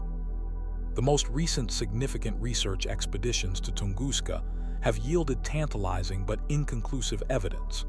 In 1999, an Italian team found elevated levels of certain elements in the soil and resin of trees from the area, suggesting an extraterrestrial origin. Later studies identified tiny particles embedded in tree resin that might be fragments of whatever caused the explosion. In 2013, scientists identified a small lake in the region that some believe might be an impact crater, though others maintain it's a natural formation predating the 1908 event. Each expedition faces considerable challenges. The site remains remote and difficult to access. The acidic soil of the Siberian taiga rapidly breaks down material that might otherwise provide clues, and after more than a century, distinguishing evidence related to the explosion from natural environmental changes becomes increasingly difficult. Perhaps what makes the Tunguska event so fascinating is that it sits at the intersection of confirmed fact and lingering mystery. We know beyond doubt that something extraordinary happened. The physical evidence of destruction exists to this day. We know it released energy comparable to a large thermonuclear weapon. We know it was witnessed by hundreds of people across a vast region. But the exact nature of what caused such devastation remains just beyond our grasp, tantalizing researchers and fueling speculation that spans from solid science to fringe conspiracy theories. The event also serves as a sobering reminder of our planet's vulnerability to cosmic impacts. If the Tunguska object had arrived just a few hours later, Earth's rotation would have placed it over populated European cities rather than the empty Siberian wilderness. The death toll and destruction would have been catastrophic, potentially altering the course of world history just 6 years before the outbreak of World War I. Today, astronomers monitor the skies for potentially hazardous objects that might threaten Earth in the future. NASA's Near-Earth Object Observation Program tracks thousands of asteroids and comets that could potentially cross Earth's orbit. Yet we detect new objects regularly, sometimes only days before they pass close to our planet. Some scientists estimate that we've identified less than half of the potentially dangerous near-Earth objects that exist in our solar system. The wilderness where the explosion occurred has largely recovered. New forests have grown, though the pattern of the blast can still be seen in the age distribution of trees across the region. Local Evenki people avoided the area for many years, considering it cursed ground, but eventually returned to their traditional hunting territories. Today, small numbers of scientists and adventure tourists make the difficult journey to the site each year, hoping to glimpse for themselves the location of one of Earth's greatest modern mysteries. As we look to the night sky, the Tunguska event reminds us that the cosmos occasionally reaches down to touch our world in dramatic and unpredictable ways. It stands as a humbling reminder of forces beyond our control and mysteries beyond our complete understanding.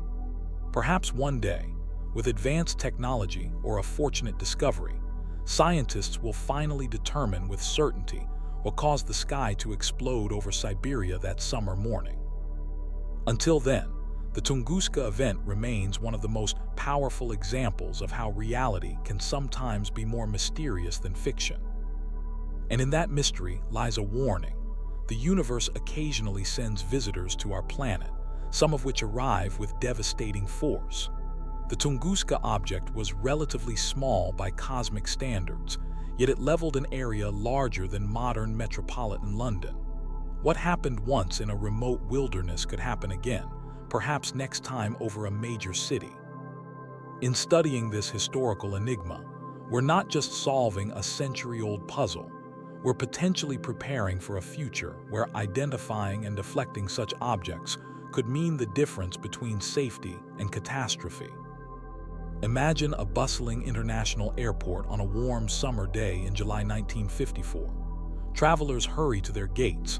Passport control officers stamp documents with practiced efficiency, and among the crowds, a well-dressed European businessman steps up to the immigration counter at Tokyo's Haneda Airport.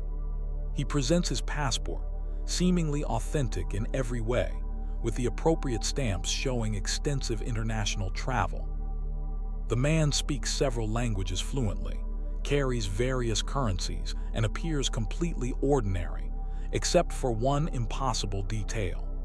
His passport has been issued by a country that doesn't exist, has never existed, and according to all historical and geographical records, could not possibly exist. This is the strange case of the man from Tord, a peculiar incident that has fascinated paranormal researchers and time-slip theorists for decades.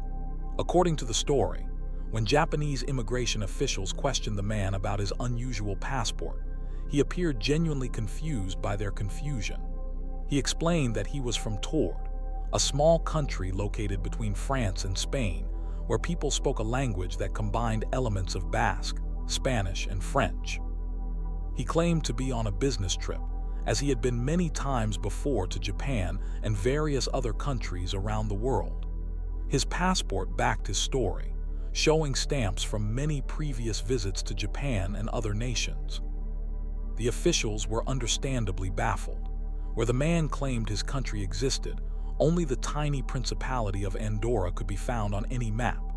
When shown an atlas, the businessman became agitated and insisted that the map was wrong.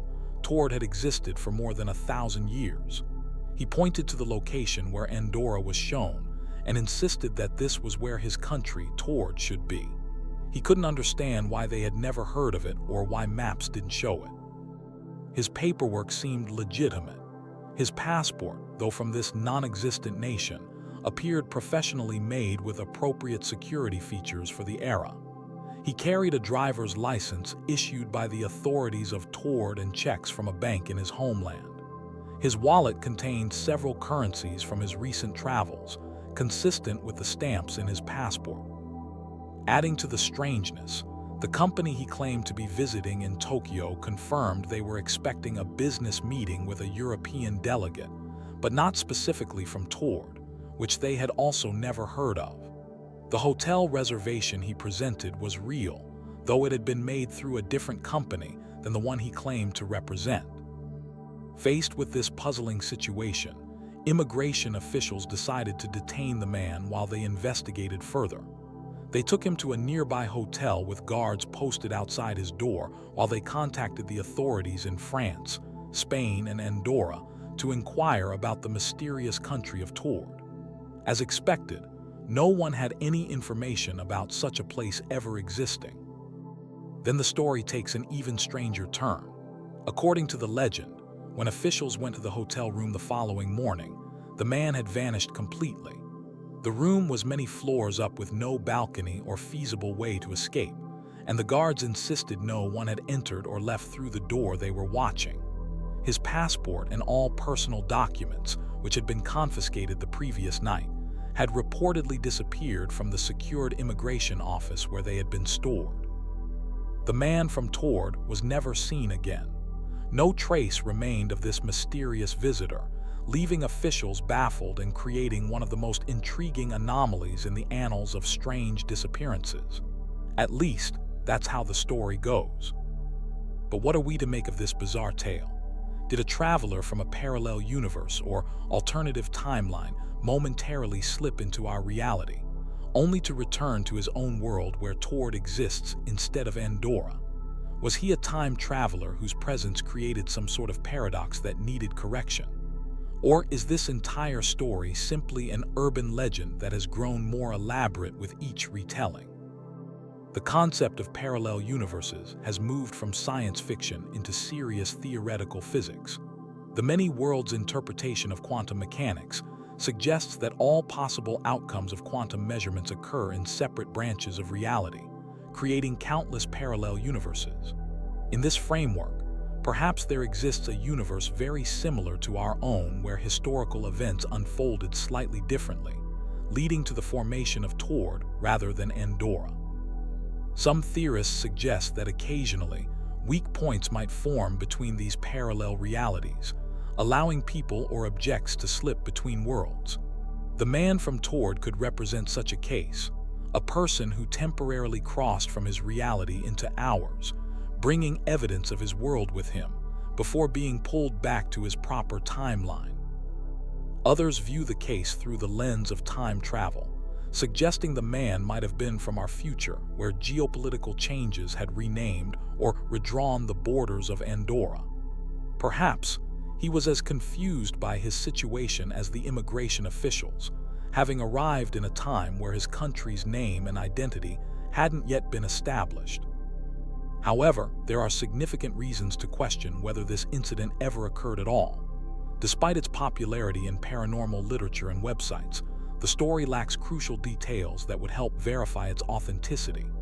No specific date beyond July 1954 is ever mentioned. The man's name is never recorded. No contemporary newspaper accounts of such a bizarre incident seem to exist, despite it being exactly the kind of strange story that would fascinate journalists. Moreover, the story only began appearing in paranormal literature decades after it supposedly happened, with no clear original source. The earliest known references appear in books from the 1970s and 80s about mysterious disappearances and parallel universe theories, already fully formed as a second or third-hand account. If we approach the story skeptically, several possible explanations emerge for how such a legend might have started. Perhaps there was a real incident involving confusion over documentation at a Japanese airport, which over time was embellished and combined with elements of fiction. The immediate post-World War II era saw significant border changes and political upheaval across Europe, potentially leading to genuine confusion over certain documents or nationalities. Another possibility is that the story was inspired by actual cases of imposters or con artists attempting to travel with falsified documents. Throughout history, there have been numerous instances of people creating elaborate false identities, complete with convincing documents. The post-war period was particularly rife with such cases, as the chaos of World War II had disrupted record-keeping systems and created opportunities for those seeking to reinvent themselves.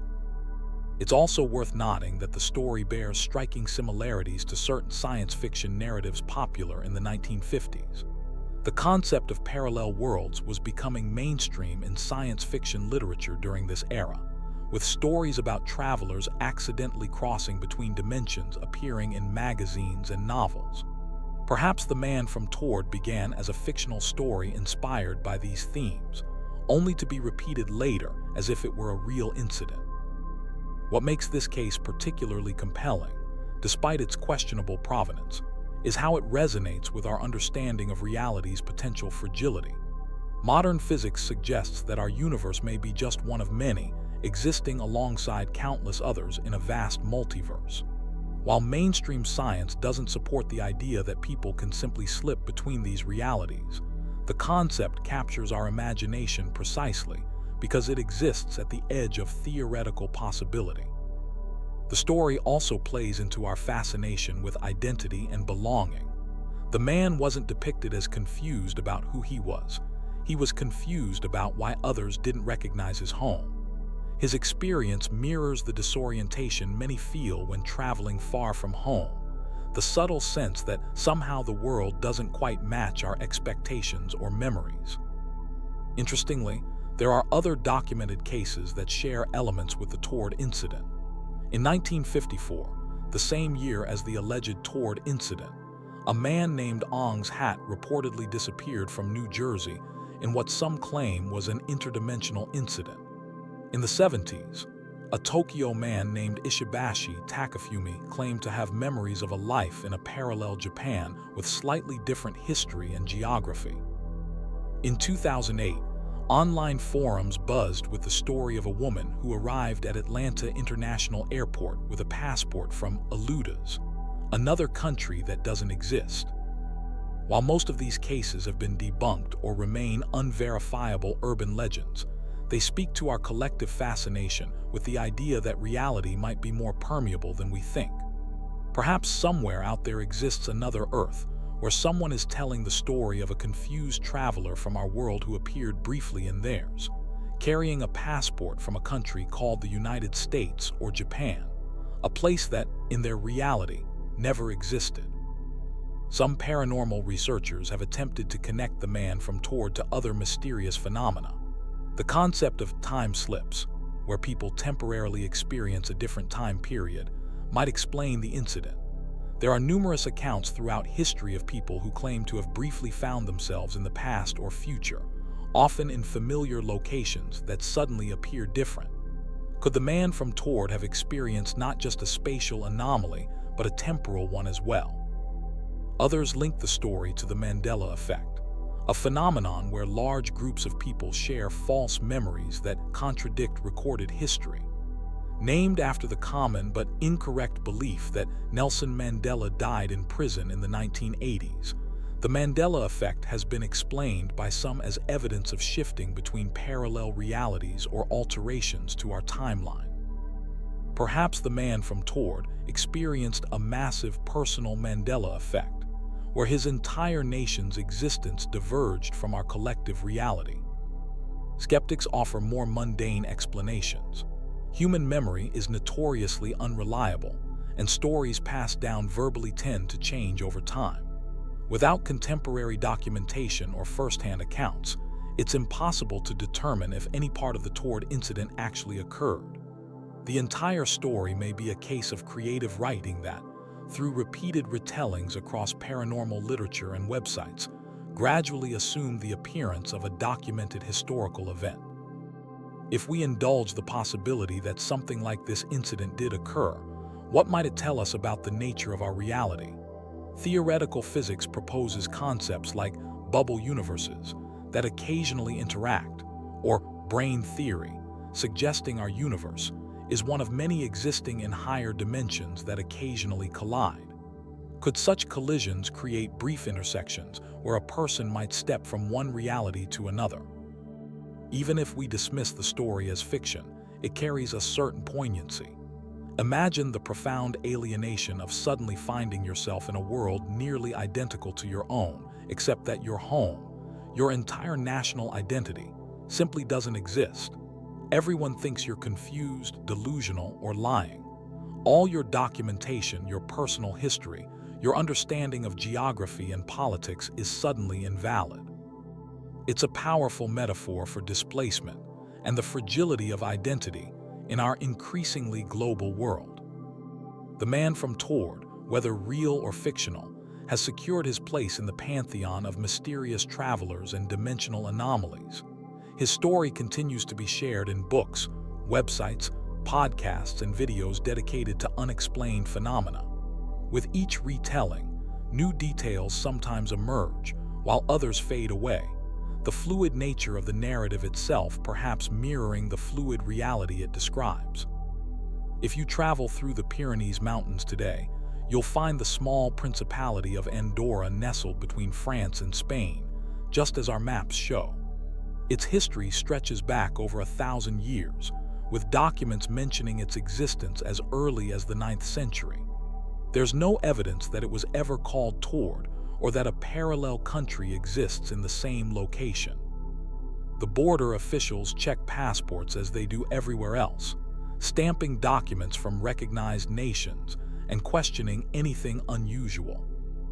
Yet perhaps, in some alternate timeline branching off from our own, travelers pass through immigration checkpoints in a nation called Tord, showing passports that would seem perfectly normal there, but impossibly strange if they somehow found their way into our reality. And maybe in that world, there's a story about a confused business traveler who once arrived claiming to be from a country called Andorra, a place that, as any school child in Tord could tell you, simply doesn't exist.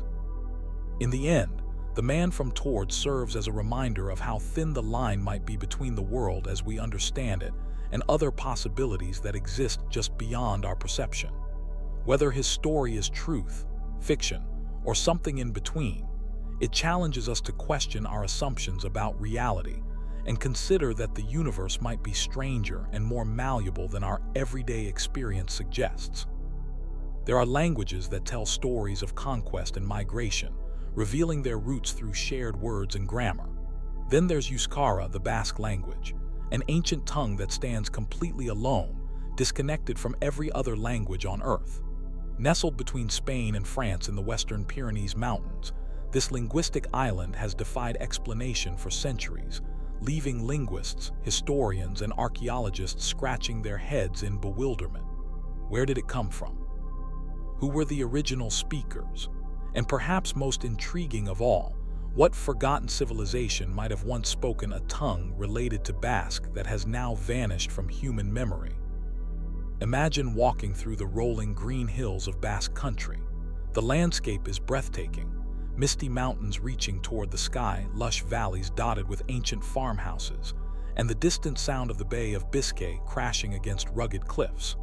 In these villages, you'll hear children speaking a language that predates all modern European tongues, perhaps the oldest living language in Europe, a language that was already ancient when the Romans arrived 2,000 years ago.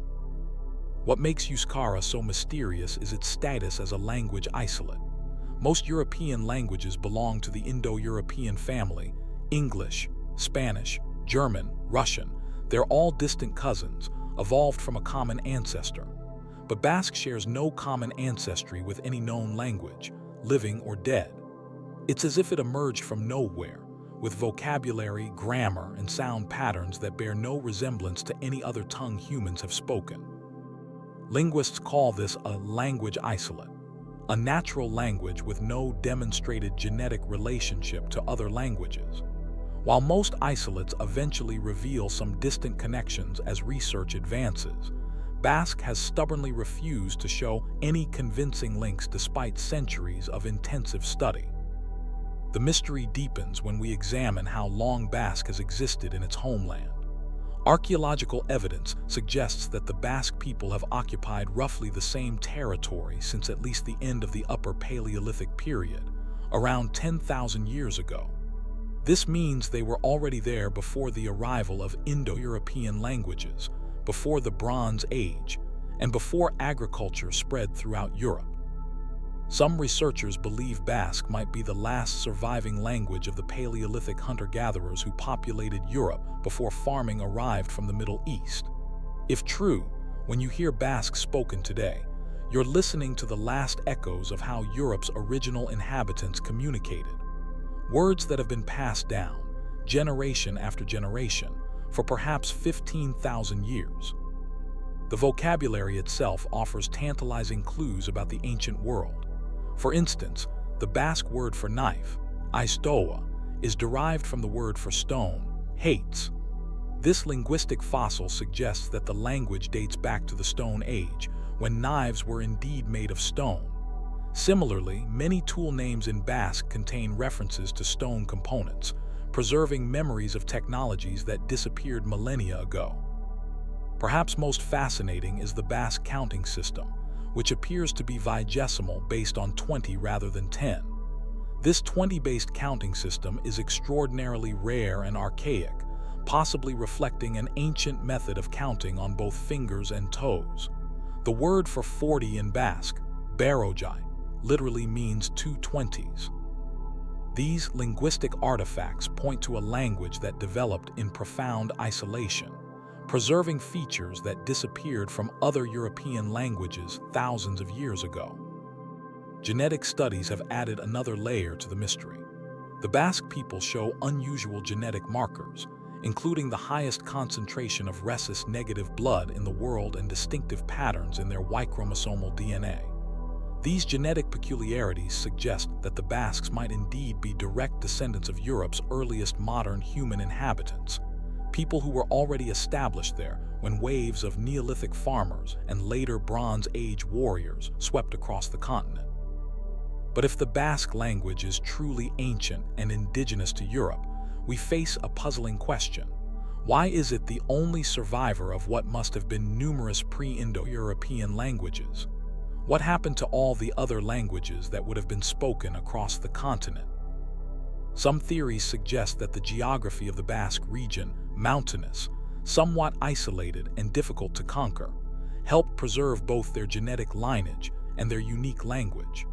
The Romans, Visigoths, Moors, and later central governments all struggled to fully incorporate the Basque territories. This geographical isolation might explain how one pre-Indo-European language managed to survive while others disappeared. But there's another, more intriguing possibility. What if Basque isn't just a random survivor, but the last remnant of a once widespread and advanced civilization that existed in prehistoric Europe? This is where we enter the realm of controversial theories that, while speculative, attempt to connect various archaeological and linguistic puzzles. Some researchers have proposed connections between Basque and the mysterious people who built megalithic structures across Western Europe. The enormous stone circles, passage tombs, and standing stones that predate written history.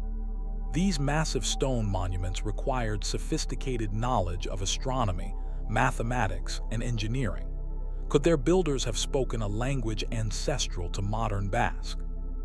Others point to the mysterious Vasconic substrate, traces of non-Indo-European vocabulary found in various European languages, especially in place names for geographical features like rivers and mountains. These ancient place names, unrelated to Indo-European languages, could be vestiges of a once widespread language family that included Proto-Basque. The theory of a lost, old European civilization has gained some traction among certain archaeologists and linguists. This hypothetical pre-Indo-European culture might have possessed advanced knowledge that was later incorporated into arriving Indo-European societies. If such a civilization existed, could Basque be the last living echo of their language? There have been numerous attempts to connect Basque to other language families, to Iberian, Etruscan, Caucasian languages, even Japanese and languages of the Americas, but none have produced convincing evidence accepted by mainstream linguistics. Each promising connection eventually dissolves under careful analysis, leaving Basque stubbornly isolated. Perhaps the most fascinating aspect of the Basque language mystery is what it suggests about human history, that our understanding of prehistoric Europe might be far more incomplete than we realize. The conventional narrative of European prehistory may be missing entire chapters, civilizations that rose and fell leaving almost no trace except, perhaps, in the words still spoken by the Basque people. Consider the implications if Basque truly preserves elements of a language spoken 15,000 years ago. It would mean that cultural memory and linguistic traditions can survive across vast stretches of time, outlasting empires, migrations, and technological revolutions. It suggests a remarkable continuity rarely seen in human affairs, where change and disruption are the norm. The Basque mystery reminds us how much has been lost to time. Before writing systems were developed, thousands of languages likely existed, each containing unique ways of understanding the world, specialized vocabulary for local environments, and cultural knowledge accumulated over generations. Most disappeared without a trace, their final words spoken by the last members of declining communities, never to be heard again. In our modern world, languages are disappearing at an alarming rate. Linguists estimate that by the end of this century, perhaps half of the world's approximately 7,000 languages will be extinct. Each represents a unique way of perceiving and categorizing reality, and once gone, that perspective is lost forever. Against these odds, Basque has survived. Despite centuries of pressure from much larger neighboring languages and cultures, despite periods when speaking Basque was actively suppressed, the language has endured. Today, after decades of revitalization efforts, around 750,000 people speak Basque, and the number of younger speakers is growing. Yet the fundamental mystery remains unsolved.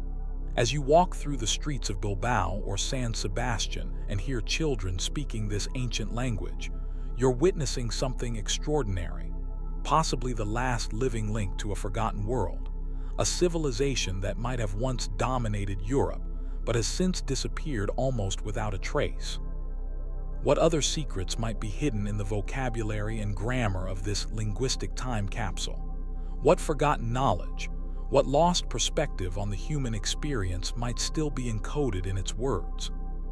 These questions may never be fully answered, but they remind us that history is not a straight line, that civilizations rise and fall leaving few clues behind, and that sometimes the greatest mysteries survive not in stone or metal, but in words passed from generation to generation, whispered across millennia.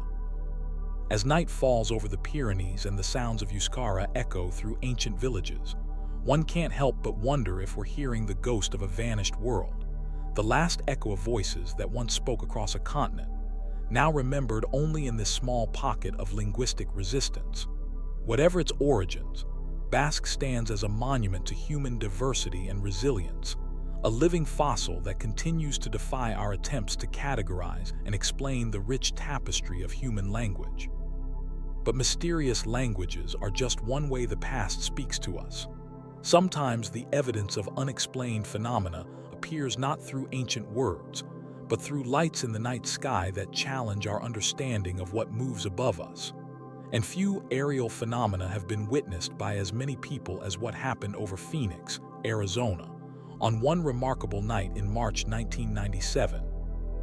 On the evening of March 13, 1997, the skies above Arizona became the stage for one of the most widely witnessed and thoroughly documented UFO events in modern history. What makes this case extraordinary isn't just what appeared in the night sky, it's who saw it.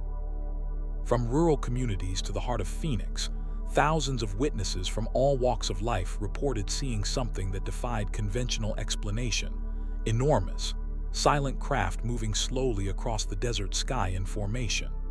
Among the witnesses were pilots, military personnel, and even the sitting governor of Arizona. So what exactly happened on that clear March night? And why, decades later, does it remain one of the most compelling mass sightings ever recorded? The events began around 8:30 p.m., when residents across a 300-mile corridor stretching from the Nevada border through Phoenix and down to Tucson began noticing something unusual overhead. The first reports came from the northern part of the state, with witnesses describing a massive V-shaped object moving southward. It wasn't like anything they'd seen before, a formation of lights arranged in a distinctive pattern, appearing to be attached to something solid but invisible in the darkness. As this object passed silently over towns and cities, phone lines lit up. Local police stations were flooded with calls. News stations dispatched camera crews. Air traffic controllers peered at their radar screens. Something extraordinary was happening in the skies over Arizona, and it was happening slowly enough that word spread while the objects were still visible. Tim Lay was at his home in Phoenix with his family when they spotted the approaching lights. It was a spectacular array of lights that formed a curved but very distinctive V-shape, he later recalled. The funny thing about it was that there was absolutely no sound. We're all looking up at this thing and it blocked out the stars. It was clearly one solid object. As the formation approached urban areas, thousands more witnesses emerged. Office workers stepped outside for a smoke break and looked up to see the lights overhead. Families having dinner were called outside by neighbors. Drivers pulled over to the side of the road, stepping out of their vehicles to watch in astonishment. Many described the object as impossibly large, the size of several football fields or even a mile wide, moving so low and slow that it seemed impossible it could stay airborne. Susan Watson was driving home when she noticed cars pulling over on the highway. Everyone was getting out and pointing up. When I looked, I couldn't believe what I was seeing. It was enormous, like nothing I'd ever seen before. The strangest part was how slow and silent it was. Something that big should make noise, but there was nothing, just this massive dark object blocking out the stars. What made the Phoenix Lights particularly remarkable was not just the number of witnesses, but their credibility. Commercial airline pilots reported seeing the formation from their cockpits. Military personnel stationed at local bases observed it. Police officers on patrol watched it pass overhead. These weren't individuals prone to flights of fancy or unfamiliar with aerial phenomena. These were people trained to observe and report accurately. But perhaps the most notable witness was Fife Symington, the governor of Arizona at the time. Though he would initially downplay the event at a press conference the next day, years later Symington revealed that he had personally observed the lights, describing what he saw as otherworldly and not from this planet. When the governor of a state admits to witnessing something he cannot explain in conventional terms, it adds a layer of credibility rarely found in UFO reports. The Phoenix Lights event actually involved two distinct phenomena that night, which has sometimes led to confusion in the retelling. The first was the V-shaped formation that moved from north to south across the state between 8:30 and 9:30 p.m. The second event occurred around 10 p.m., when a series of stationary lights appeared hovering over the Phoenix area, remaining visible for several hours before fading away. This second event would later be attributed by military officials to illumination flares dropped by a 10 Warthog aircraft during training exercises at the Bari Goldwater Range.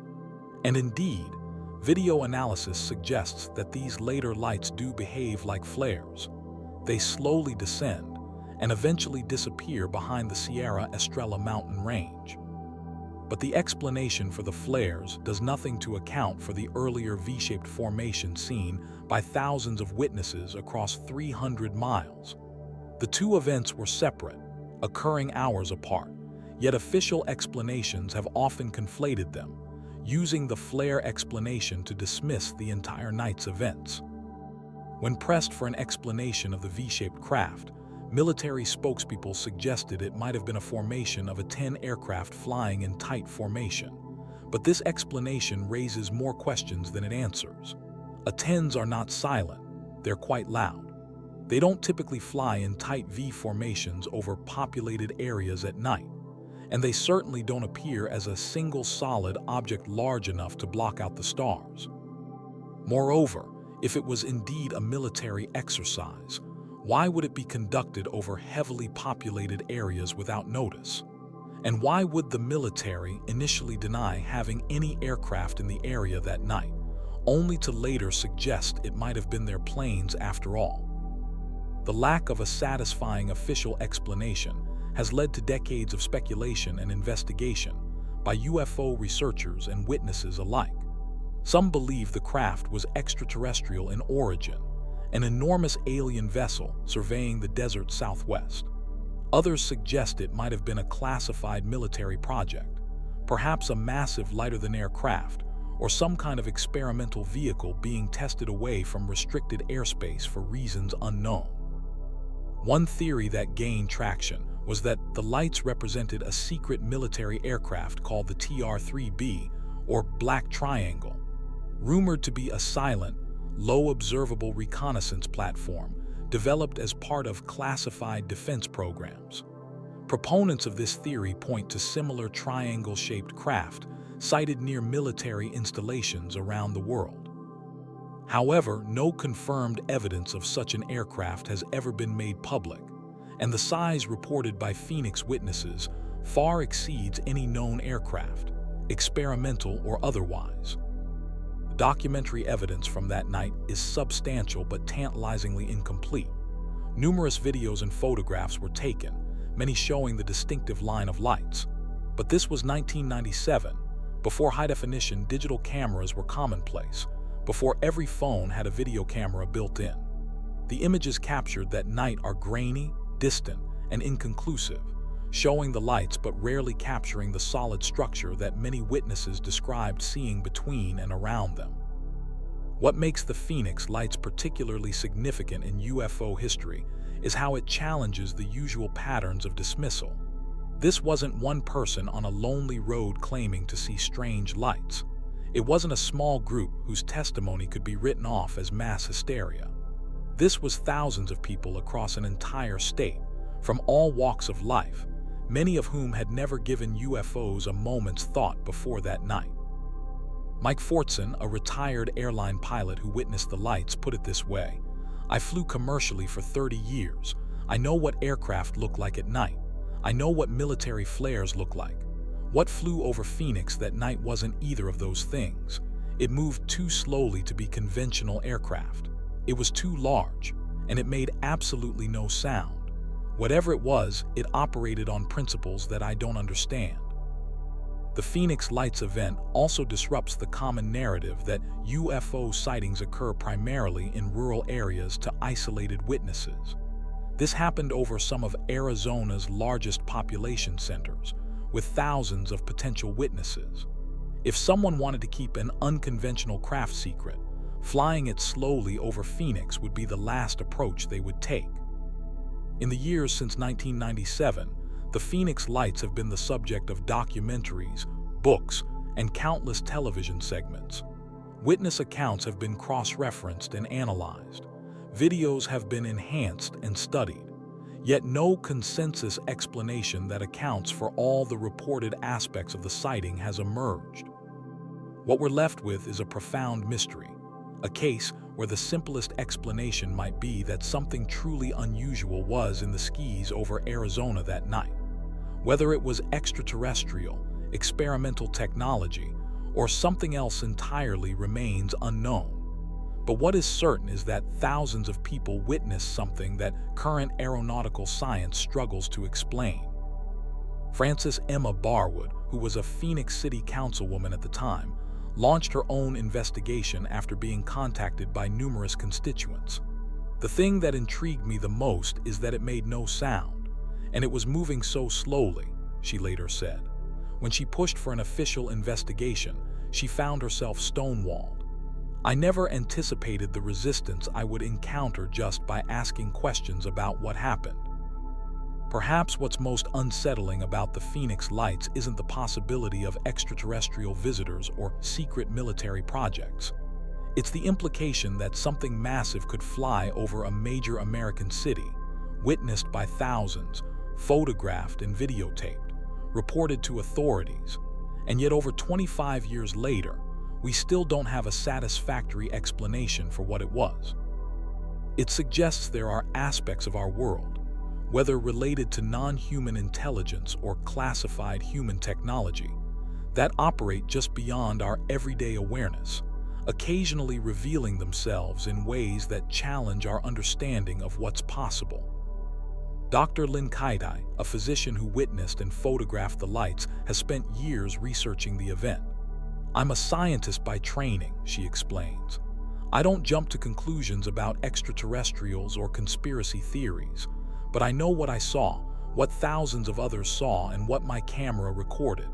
It was real, it was massive, and it remains unexplained."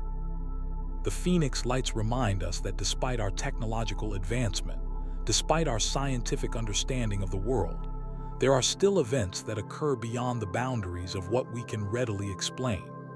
They challenge us to remain open to possibilities that extend beyond our current framework of understanding, to acknowledge that the universe might be stranger and more complex than our textbooks suggest. As we continue to explore our solar system and search for signs of life elsewhere in the cosmos, the answer to what happened over Phoenix that night might lead us toward a greater understanding of our place in the universe, or perhaps a greater understanding of classified human technology that remains hidden from public view. Whatever the truth may be, the thousands of witnesses who looked up at the Arizona sky on March 13th, 1997, are certain of one thing: something extraordinary passed overhead that night, something that decades later continues to defy conventional explanation. But unexplained aerial phenomena are just one category of mystery that challenges our understanding of reality. Sometimes the strange and unexplained touches down on Earth in disturbing ways, leaving physical evidence that defies rational explanation. And few earthbound mysteries are as persistent and unsettling as the phenomenon of cattle mutilations, precision surgical operations performed on livestock under impossible circumstances, often in the dead of night, without any clear perpetrator or purpose. There's something deeply unsettling happening on remote ranches across North America. For decades, ranchers have been discovering their cattle dead under circumstances that defy logical explanation. These aren't ordinary animal deaths. They're something far stranger. The animals are found with specific body parts removed with surgical precision: eyes, ears, tongues, reproductive organs, all excised as if by a skilled surgeon using advanced tools. There's no blood at the scene despite massive wounds. No tracks surrounding the carcass. No signs of struggle. And perhaps most baffling of all, predators won't touch the remains, as if something about the carcass repels even the hungriest scavengers. Welcome to the perplexing world of cattle mutilations, a phenomenon that has baffled ranchers, law enforcement, and scientists for over half a century. These aren't isolated incidents. Thousands have been documented across the United States and beyond, following patterns so consistent and bizarre that they've spawned theories ranging from government experiments to alien intervention. But what's really behind these precision livestock deaths, and why do they continue to occur despite decades of investigation? The modern cattle mutilation phenomenon first gained widespread attention in 1967, when a horse named Lady was found dead under mysterious circumstances near Alamosa, Colorado. The details of Lady's death would establish the pattern that has defined thousands of cases since. The animal's brain and specific glands had been removed with what appeared to be expert precision. There was no blood on or around the carcass, despite massive incisions. And strangely, no tracks or footprints were found near the body, not even the horse's own hoofprints, as if the animal had been placed there from above. When local law enforcement investigated, they were baffled. The precision cuts ruled out predator attacks. The absence of blood suggested the animal had been drained before or during the procedure. The lack of tracks eliminated conventional human intervention. Something extremely unusual had happened to Lady, and nobody could explain what. In the following decades, similar cases began to appear across Colorado, New Mexico, Utah, and eventually throughout the United States and other countries. A typical mutilation follows a distinct pattern. A healthy animal, usually a cow but sometimes a horse or other livestock, disappears from the herd. Hours or days later, it's found dead with specific body parts removed, often the eyes, ears, tongue, jaw, flesh, reproductive organs, and rectum. The incisions are clean and precise, with no jagged edges that would indicate predator activity. Most puzzling of all, these surgeries appear to be performed with advanced surgical tools or technology. The cuts often show evidence of high heat, as if made by a laser or other cauterizing tool. The wounds typically have burnt or charred edges, with no bleeding despite major arterial vessels being severed. Forensic experts who have examined these carcasses have repeatedly stated that the precision and nature of the incisions would be difficult to replicate even in a modern medical facility, let alone in the middle of a remote field in the dead of night. Howard Burgess, a retired physicist who investigated numerous mutilation cases in the 1970s, noted, "The cuts were not only straight but extremely clean, as if they'd been done with a scalpel. But here's the thing, even the best surgeon couldn't make these cuts."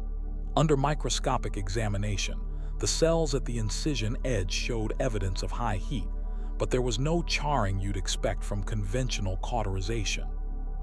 The blood mystery is particularly perplexing.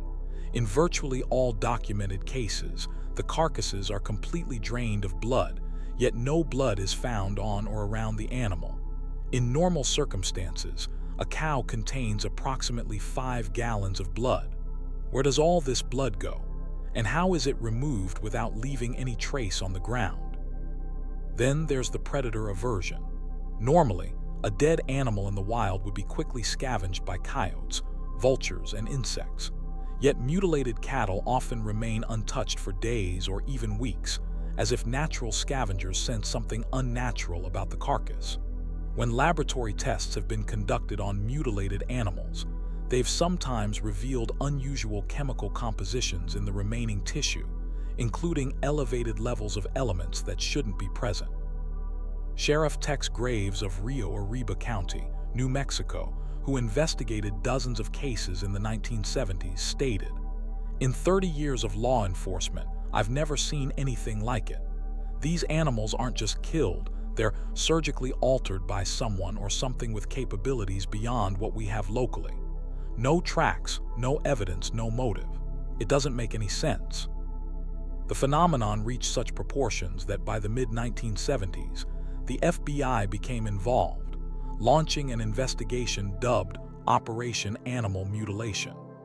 Even they were unable to reach definitive conclusions, though their reports acknowledged that conventional explanations failed to account for the precision, consistency, and strange circumstances surrounding these deaths.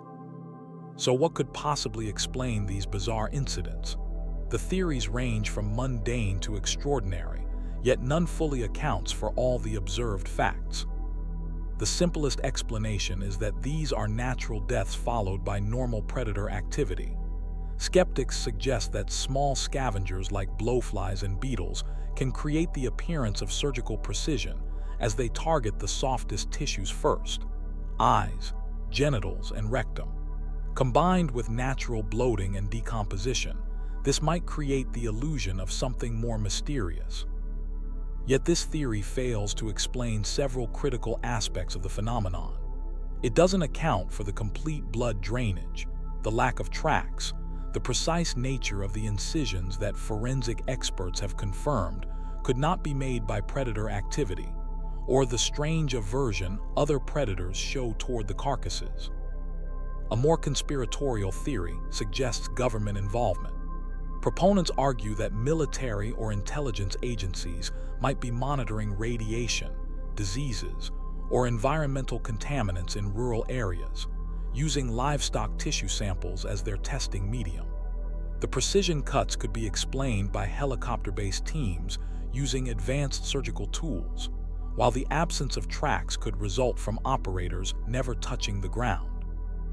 Linda Moulton Howe, an investigative journalist who has documented cattle mutilations since the 1980s, points out, "If you look at where many mutilations occur, they're often in areas downwind from nuclear testing sites or near military installations.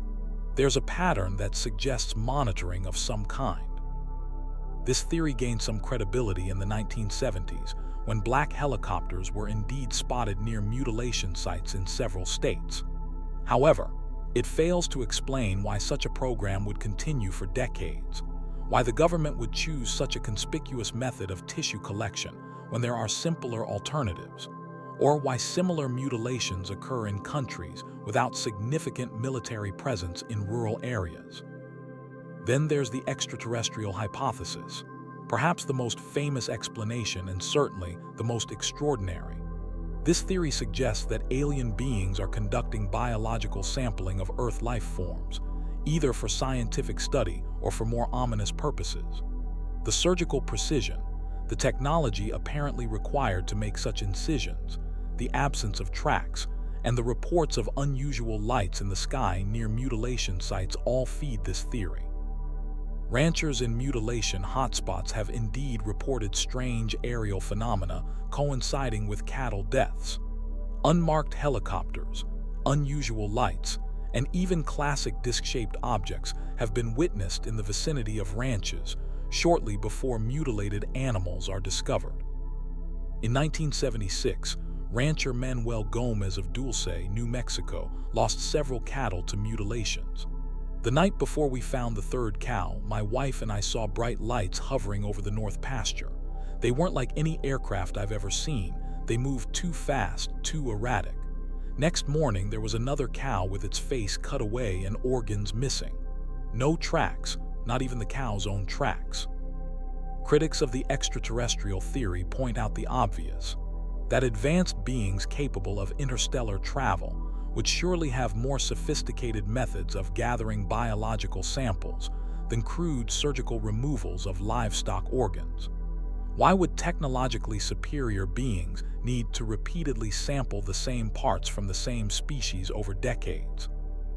Yet proponents counter that we cannot presume to understand the motives or methods of non-human intelligence. Perhaps what seems inefficient or repetitive to us serves purposes we cannot comprehend. A fourth theory proposes cult activity, suggesting that organized groups perform these mutilations as part of occult rituals. While this might explain the surgical removals of specific organs, it faces the same logistical problems as other human intervention theories. How could cultists operate across such vast geographical areas without leaving evidence? How could they subdue large animals without signs of struggle? And why would they have access to surgical technology beyond conventional capabilities? The most recent theory to emerge focuses on environmental monitoring by legitimate scientific organizations. This suggests that researchers might be tracking the spread of diseases like chronic wasting disease or monitoring environmental contaminants and using tissue samples from livestock as indicators. But again, why would such organizations not simply purchase animals or tissue samples legally? The covert and destructive nature of mutilations seems at odds with legitimate scientific inquiry. What makes cattle mutilation such an enduring mystery is that each theory explains some aspects of the phenomenon while failing to account for others. The extraterrestrial hypothesis explains the surgical precision and absence of tracks, but seems unnecessarily complex. The government testing theory accounts for the technology involved, but not the decades-long persistence. Natural causes explain some superficial similarities, but not the forensic evidence of advanced cutting techniques. Perhaps most frustrating for investigators is the lack of witnesses to the actual mutilation process. Despite thousands of cases across multiple decades, no one has ever come forward with first-hand observation of a mutilation in progress. Whoever is responsible operates with remarkable stealth, completing complex surgical procedures on large animals without detection, even on ranches where owners are specifically watching for unusual activity. Former FBI agent Kenneth Rommel, who investigated mutilation cases in the late 1970s, concluded, "After examining the evidence, I'm left with more questions than answers. The consistency across cases separated by vast distances suggests organization and purpose, but the purpose remains elusive. What's clear is that conventional explanations are insufficient." For ranchers who lose valuable livestock to this phenomenon, the debate isn't academic. Each mutilated animal represents a significant financial loss, often thousands of dollars.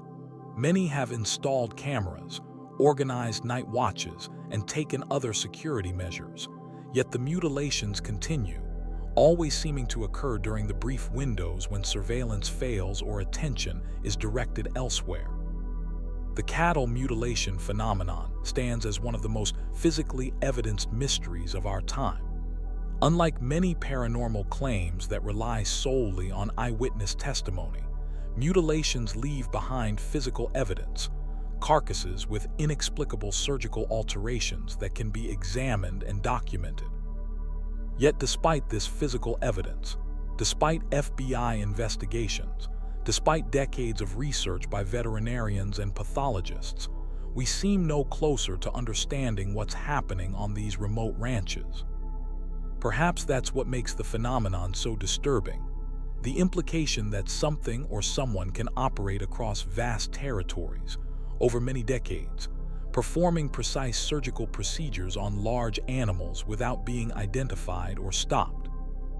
Whether the perpetrators are terrestrial or extraterrestrial, natural or supernatural, the cattle mutilation phenomenon suggests that our understanding of the world around us remains incomplete, that forces we cannot yet comprehend continue to operate just beyond the edge of our awareness.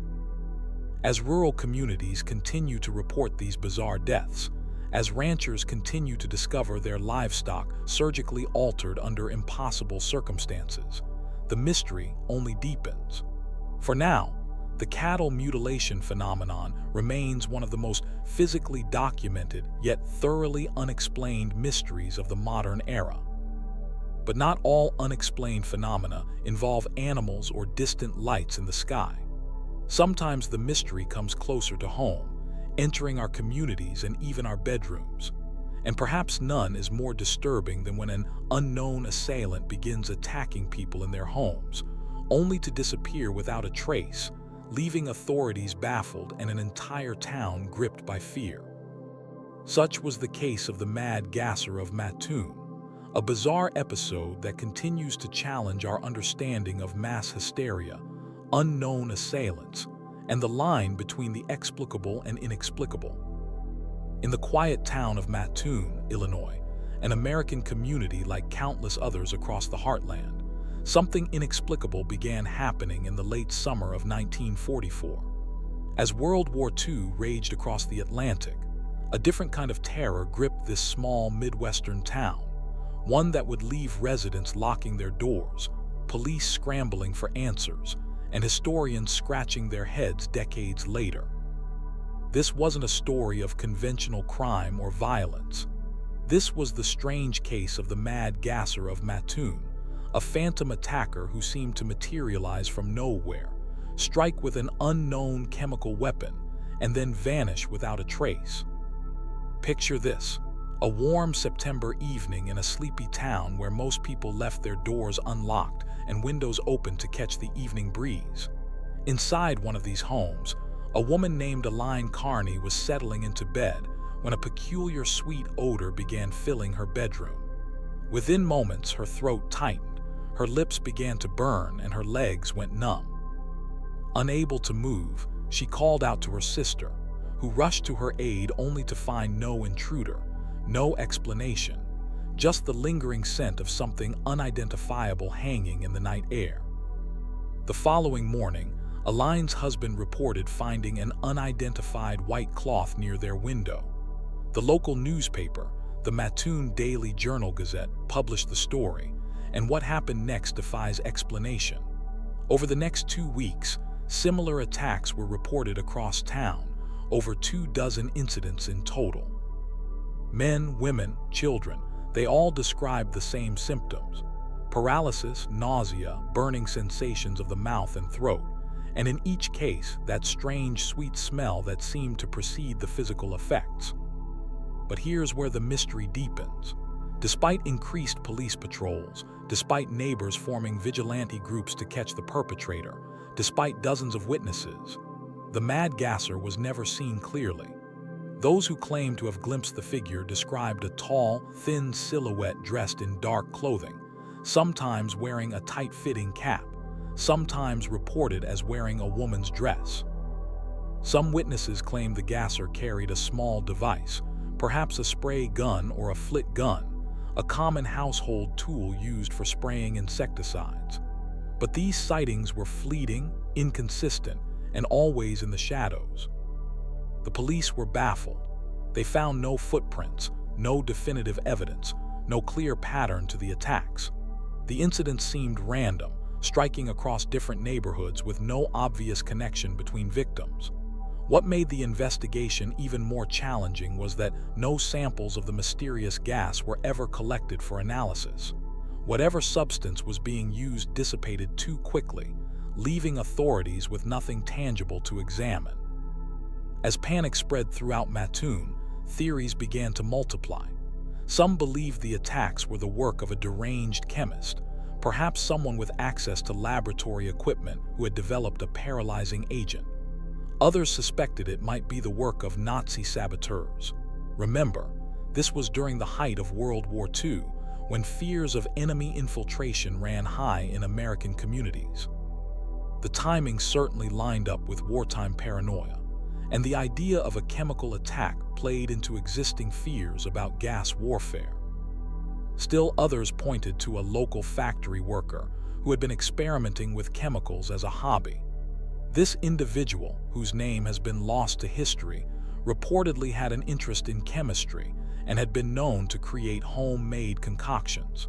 However, police investigated this lead and found nothing conclusive to tie the person to the attacks. As the incidents continued, stranger theories emerged.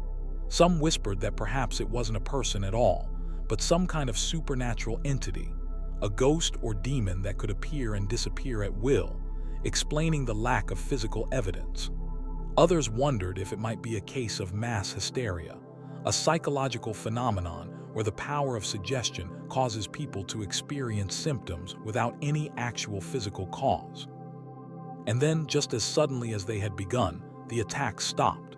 By mid-September, barely 2 weeks after the first reported incident, the mad gasser seemed to vanish from Mattoon completely.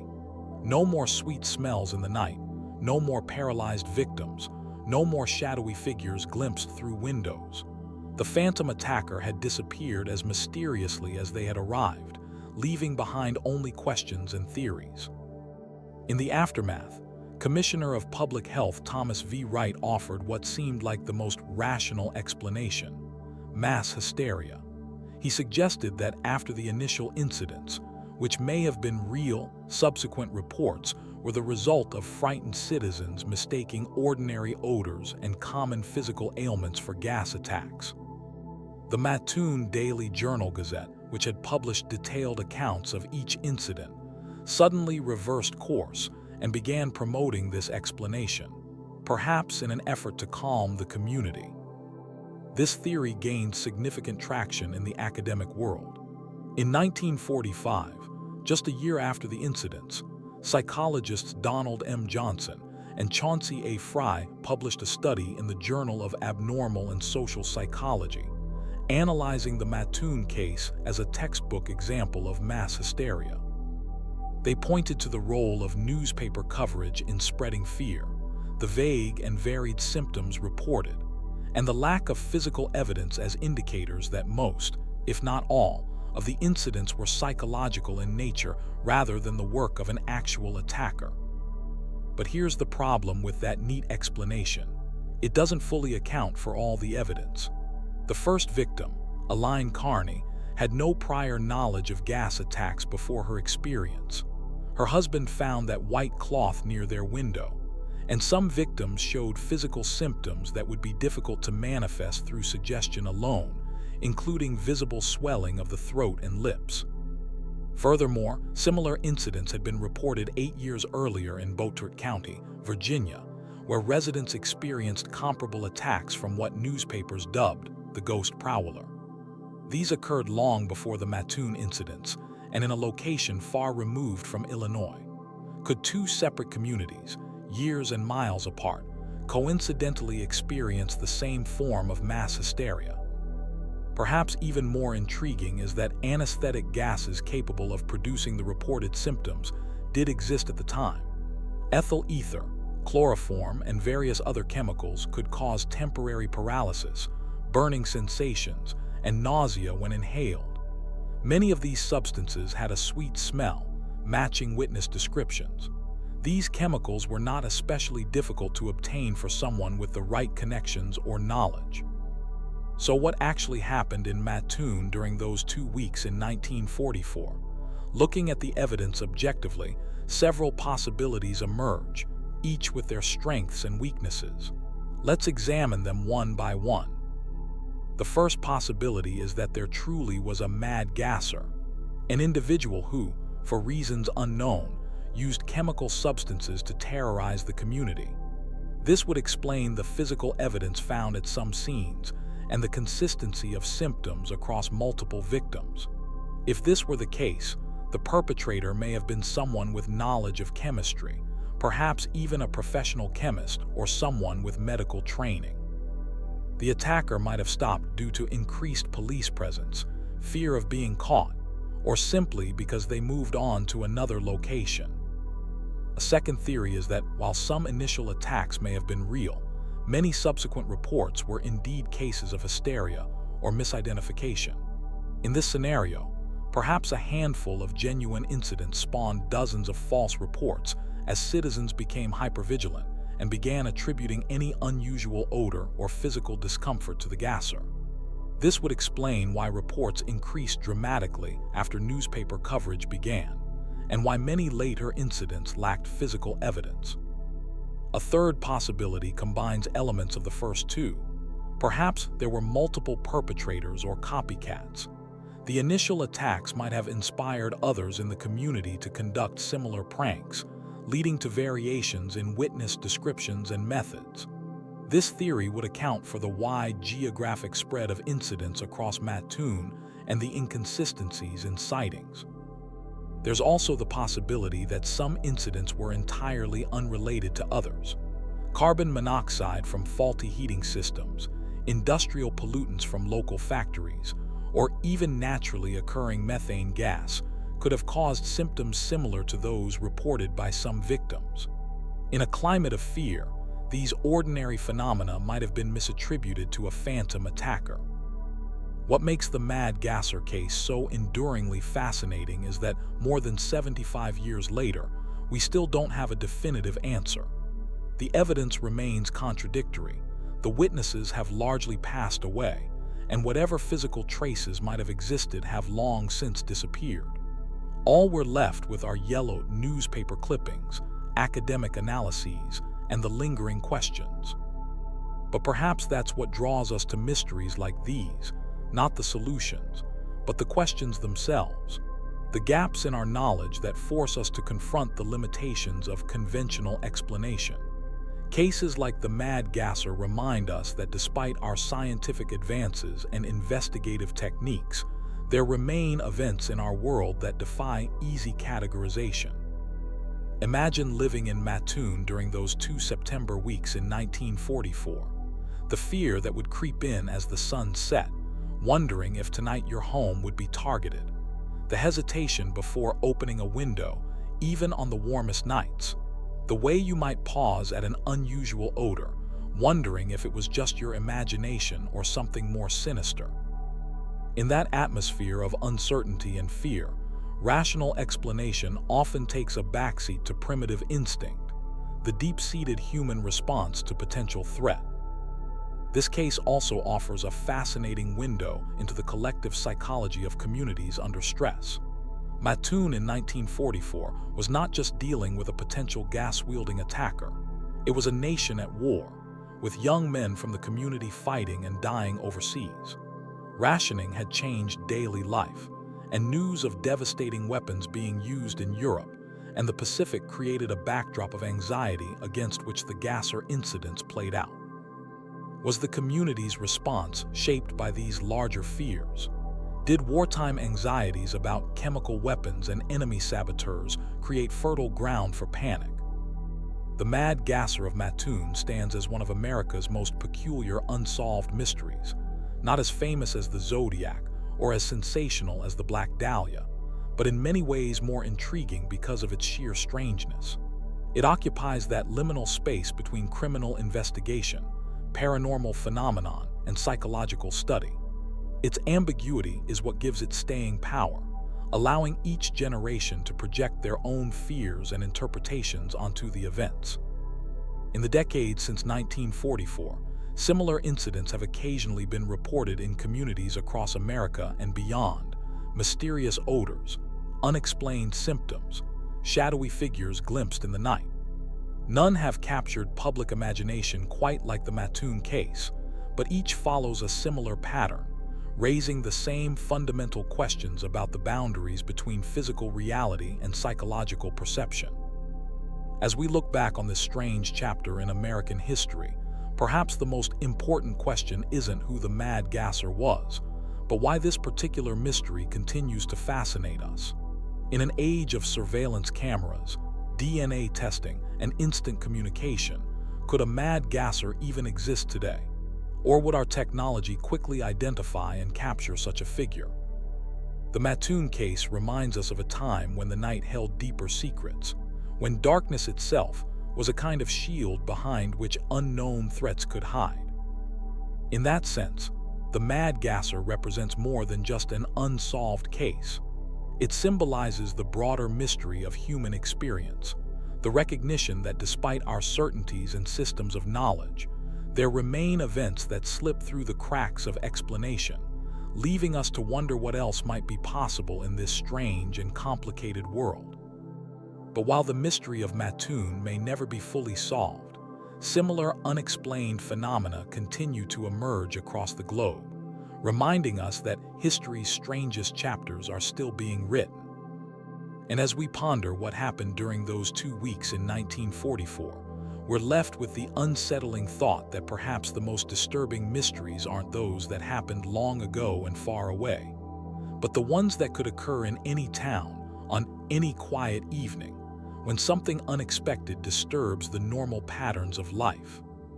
History is a tapestry of the known and the unknown, of documented facts and lingering questions that haunt us across centuries.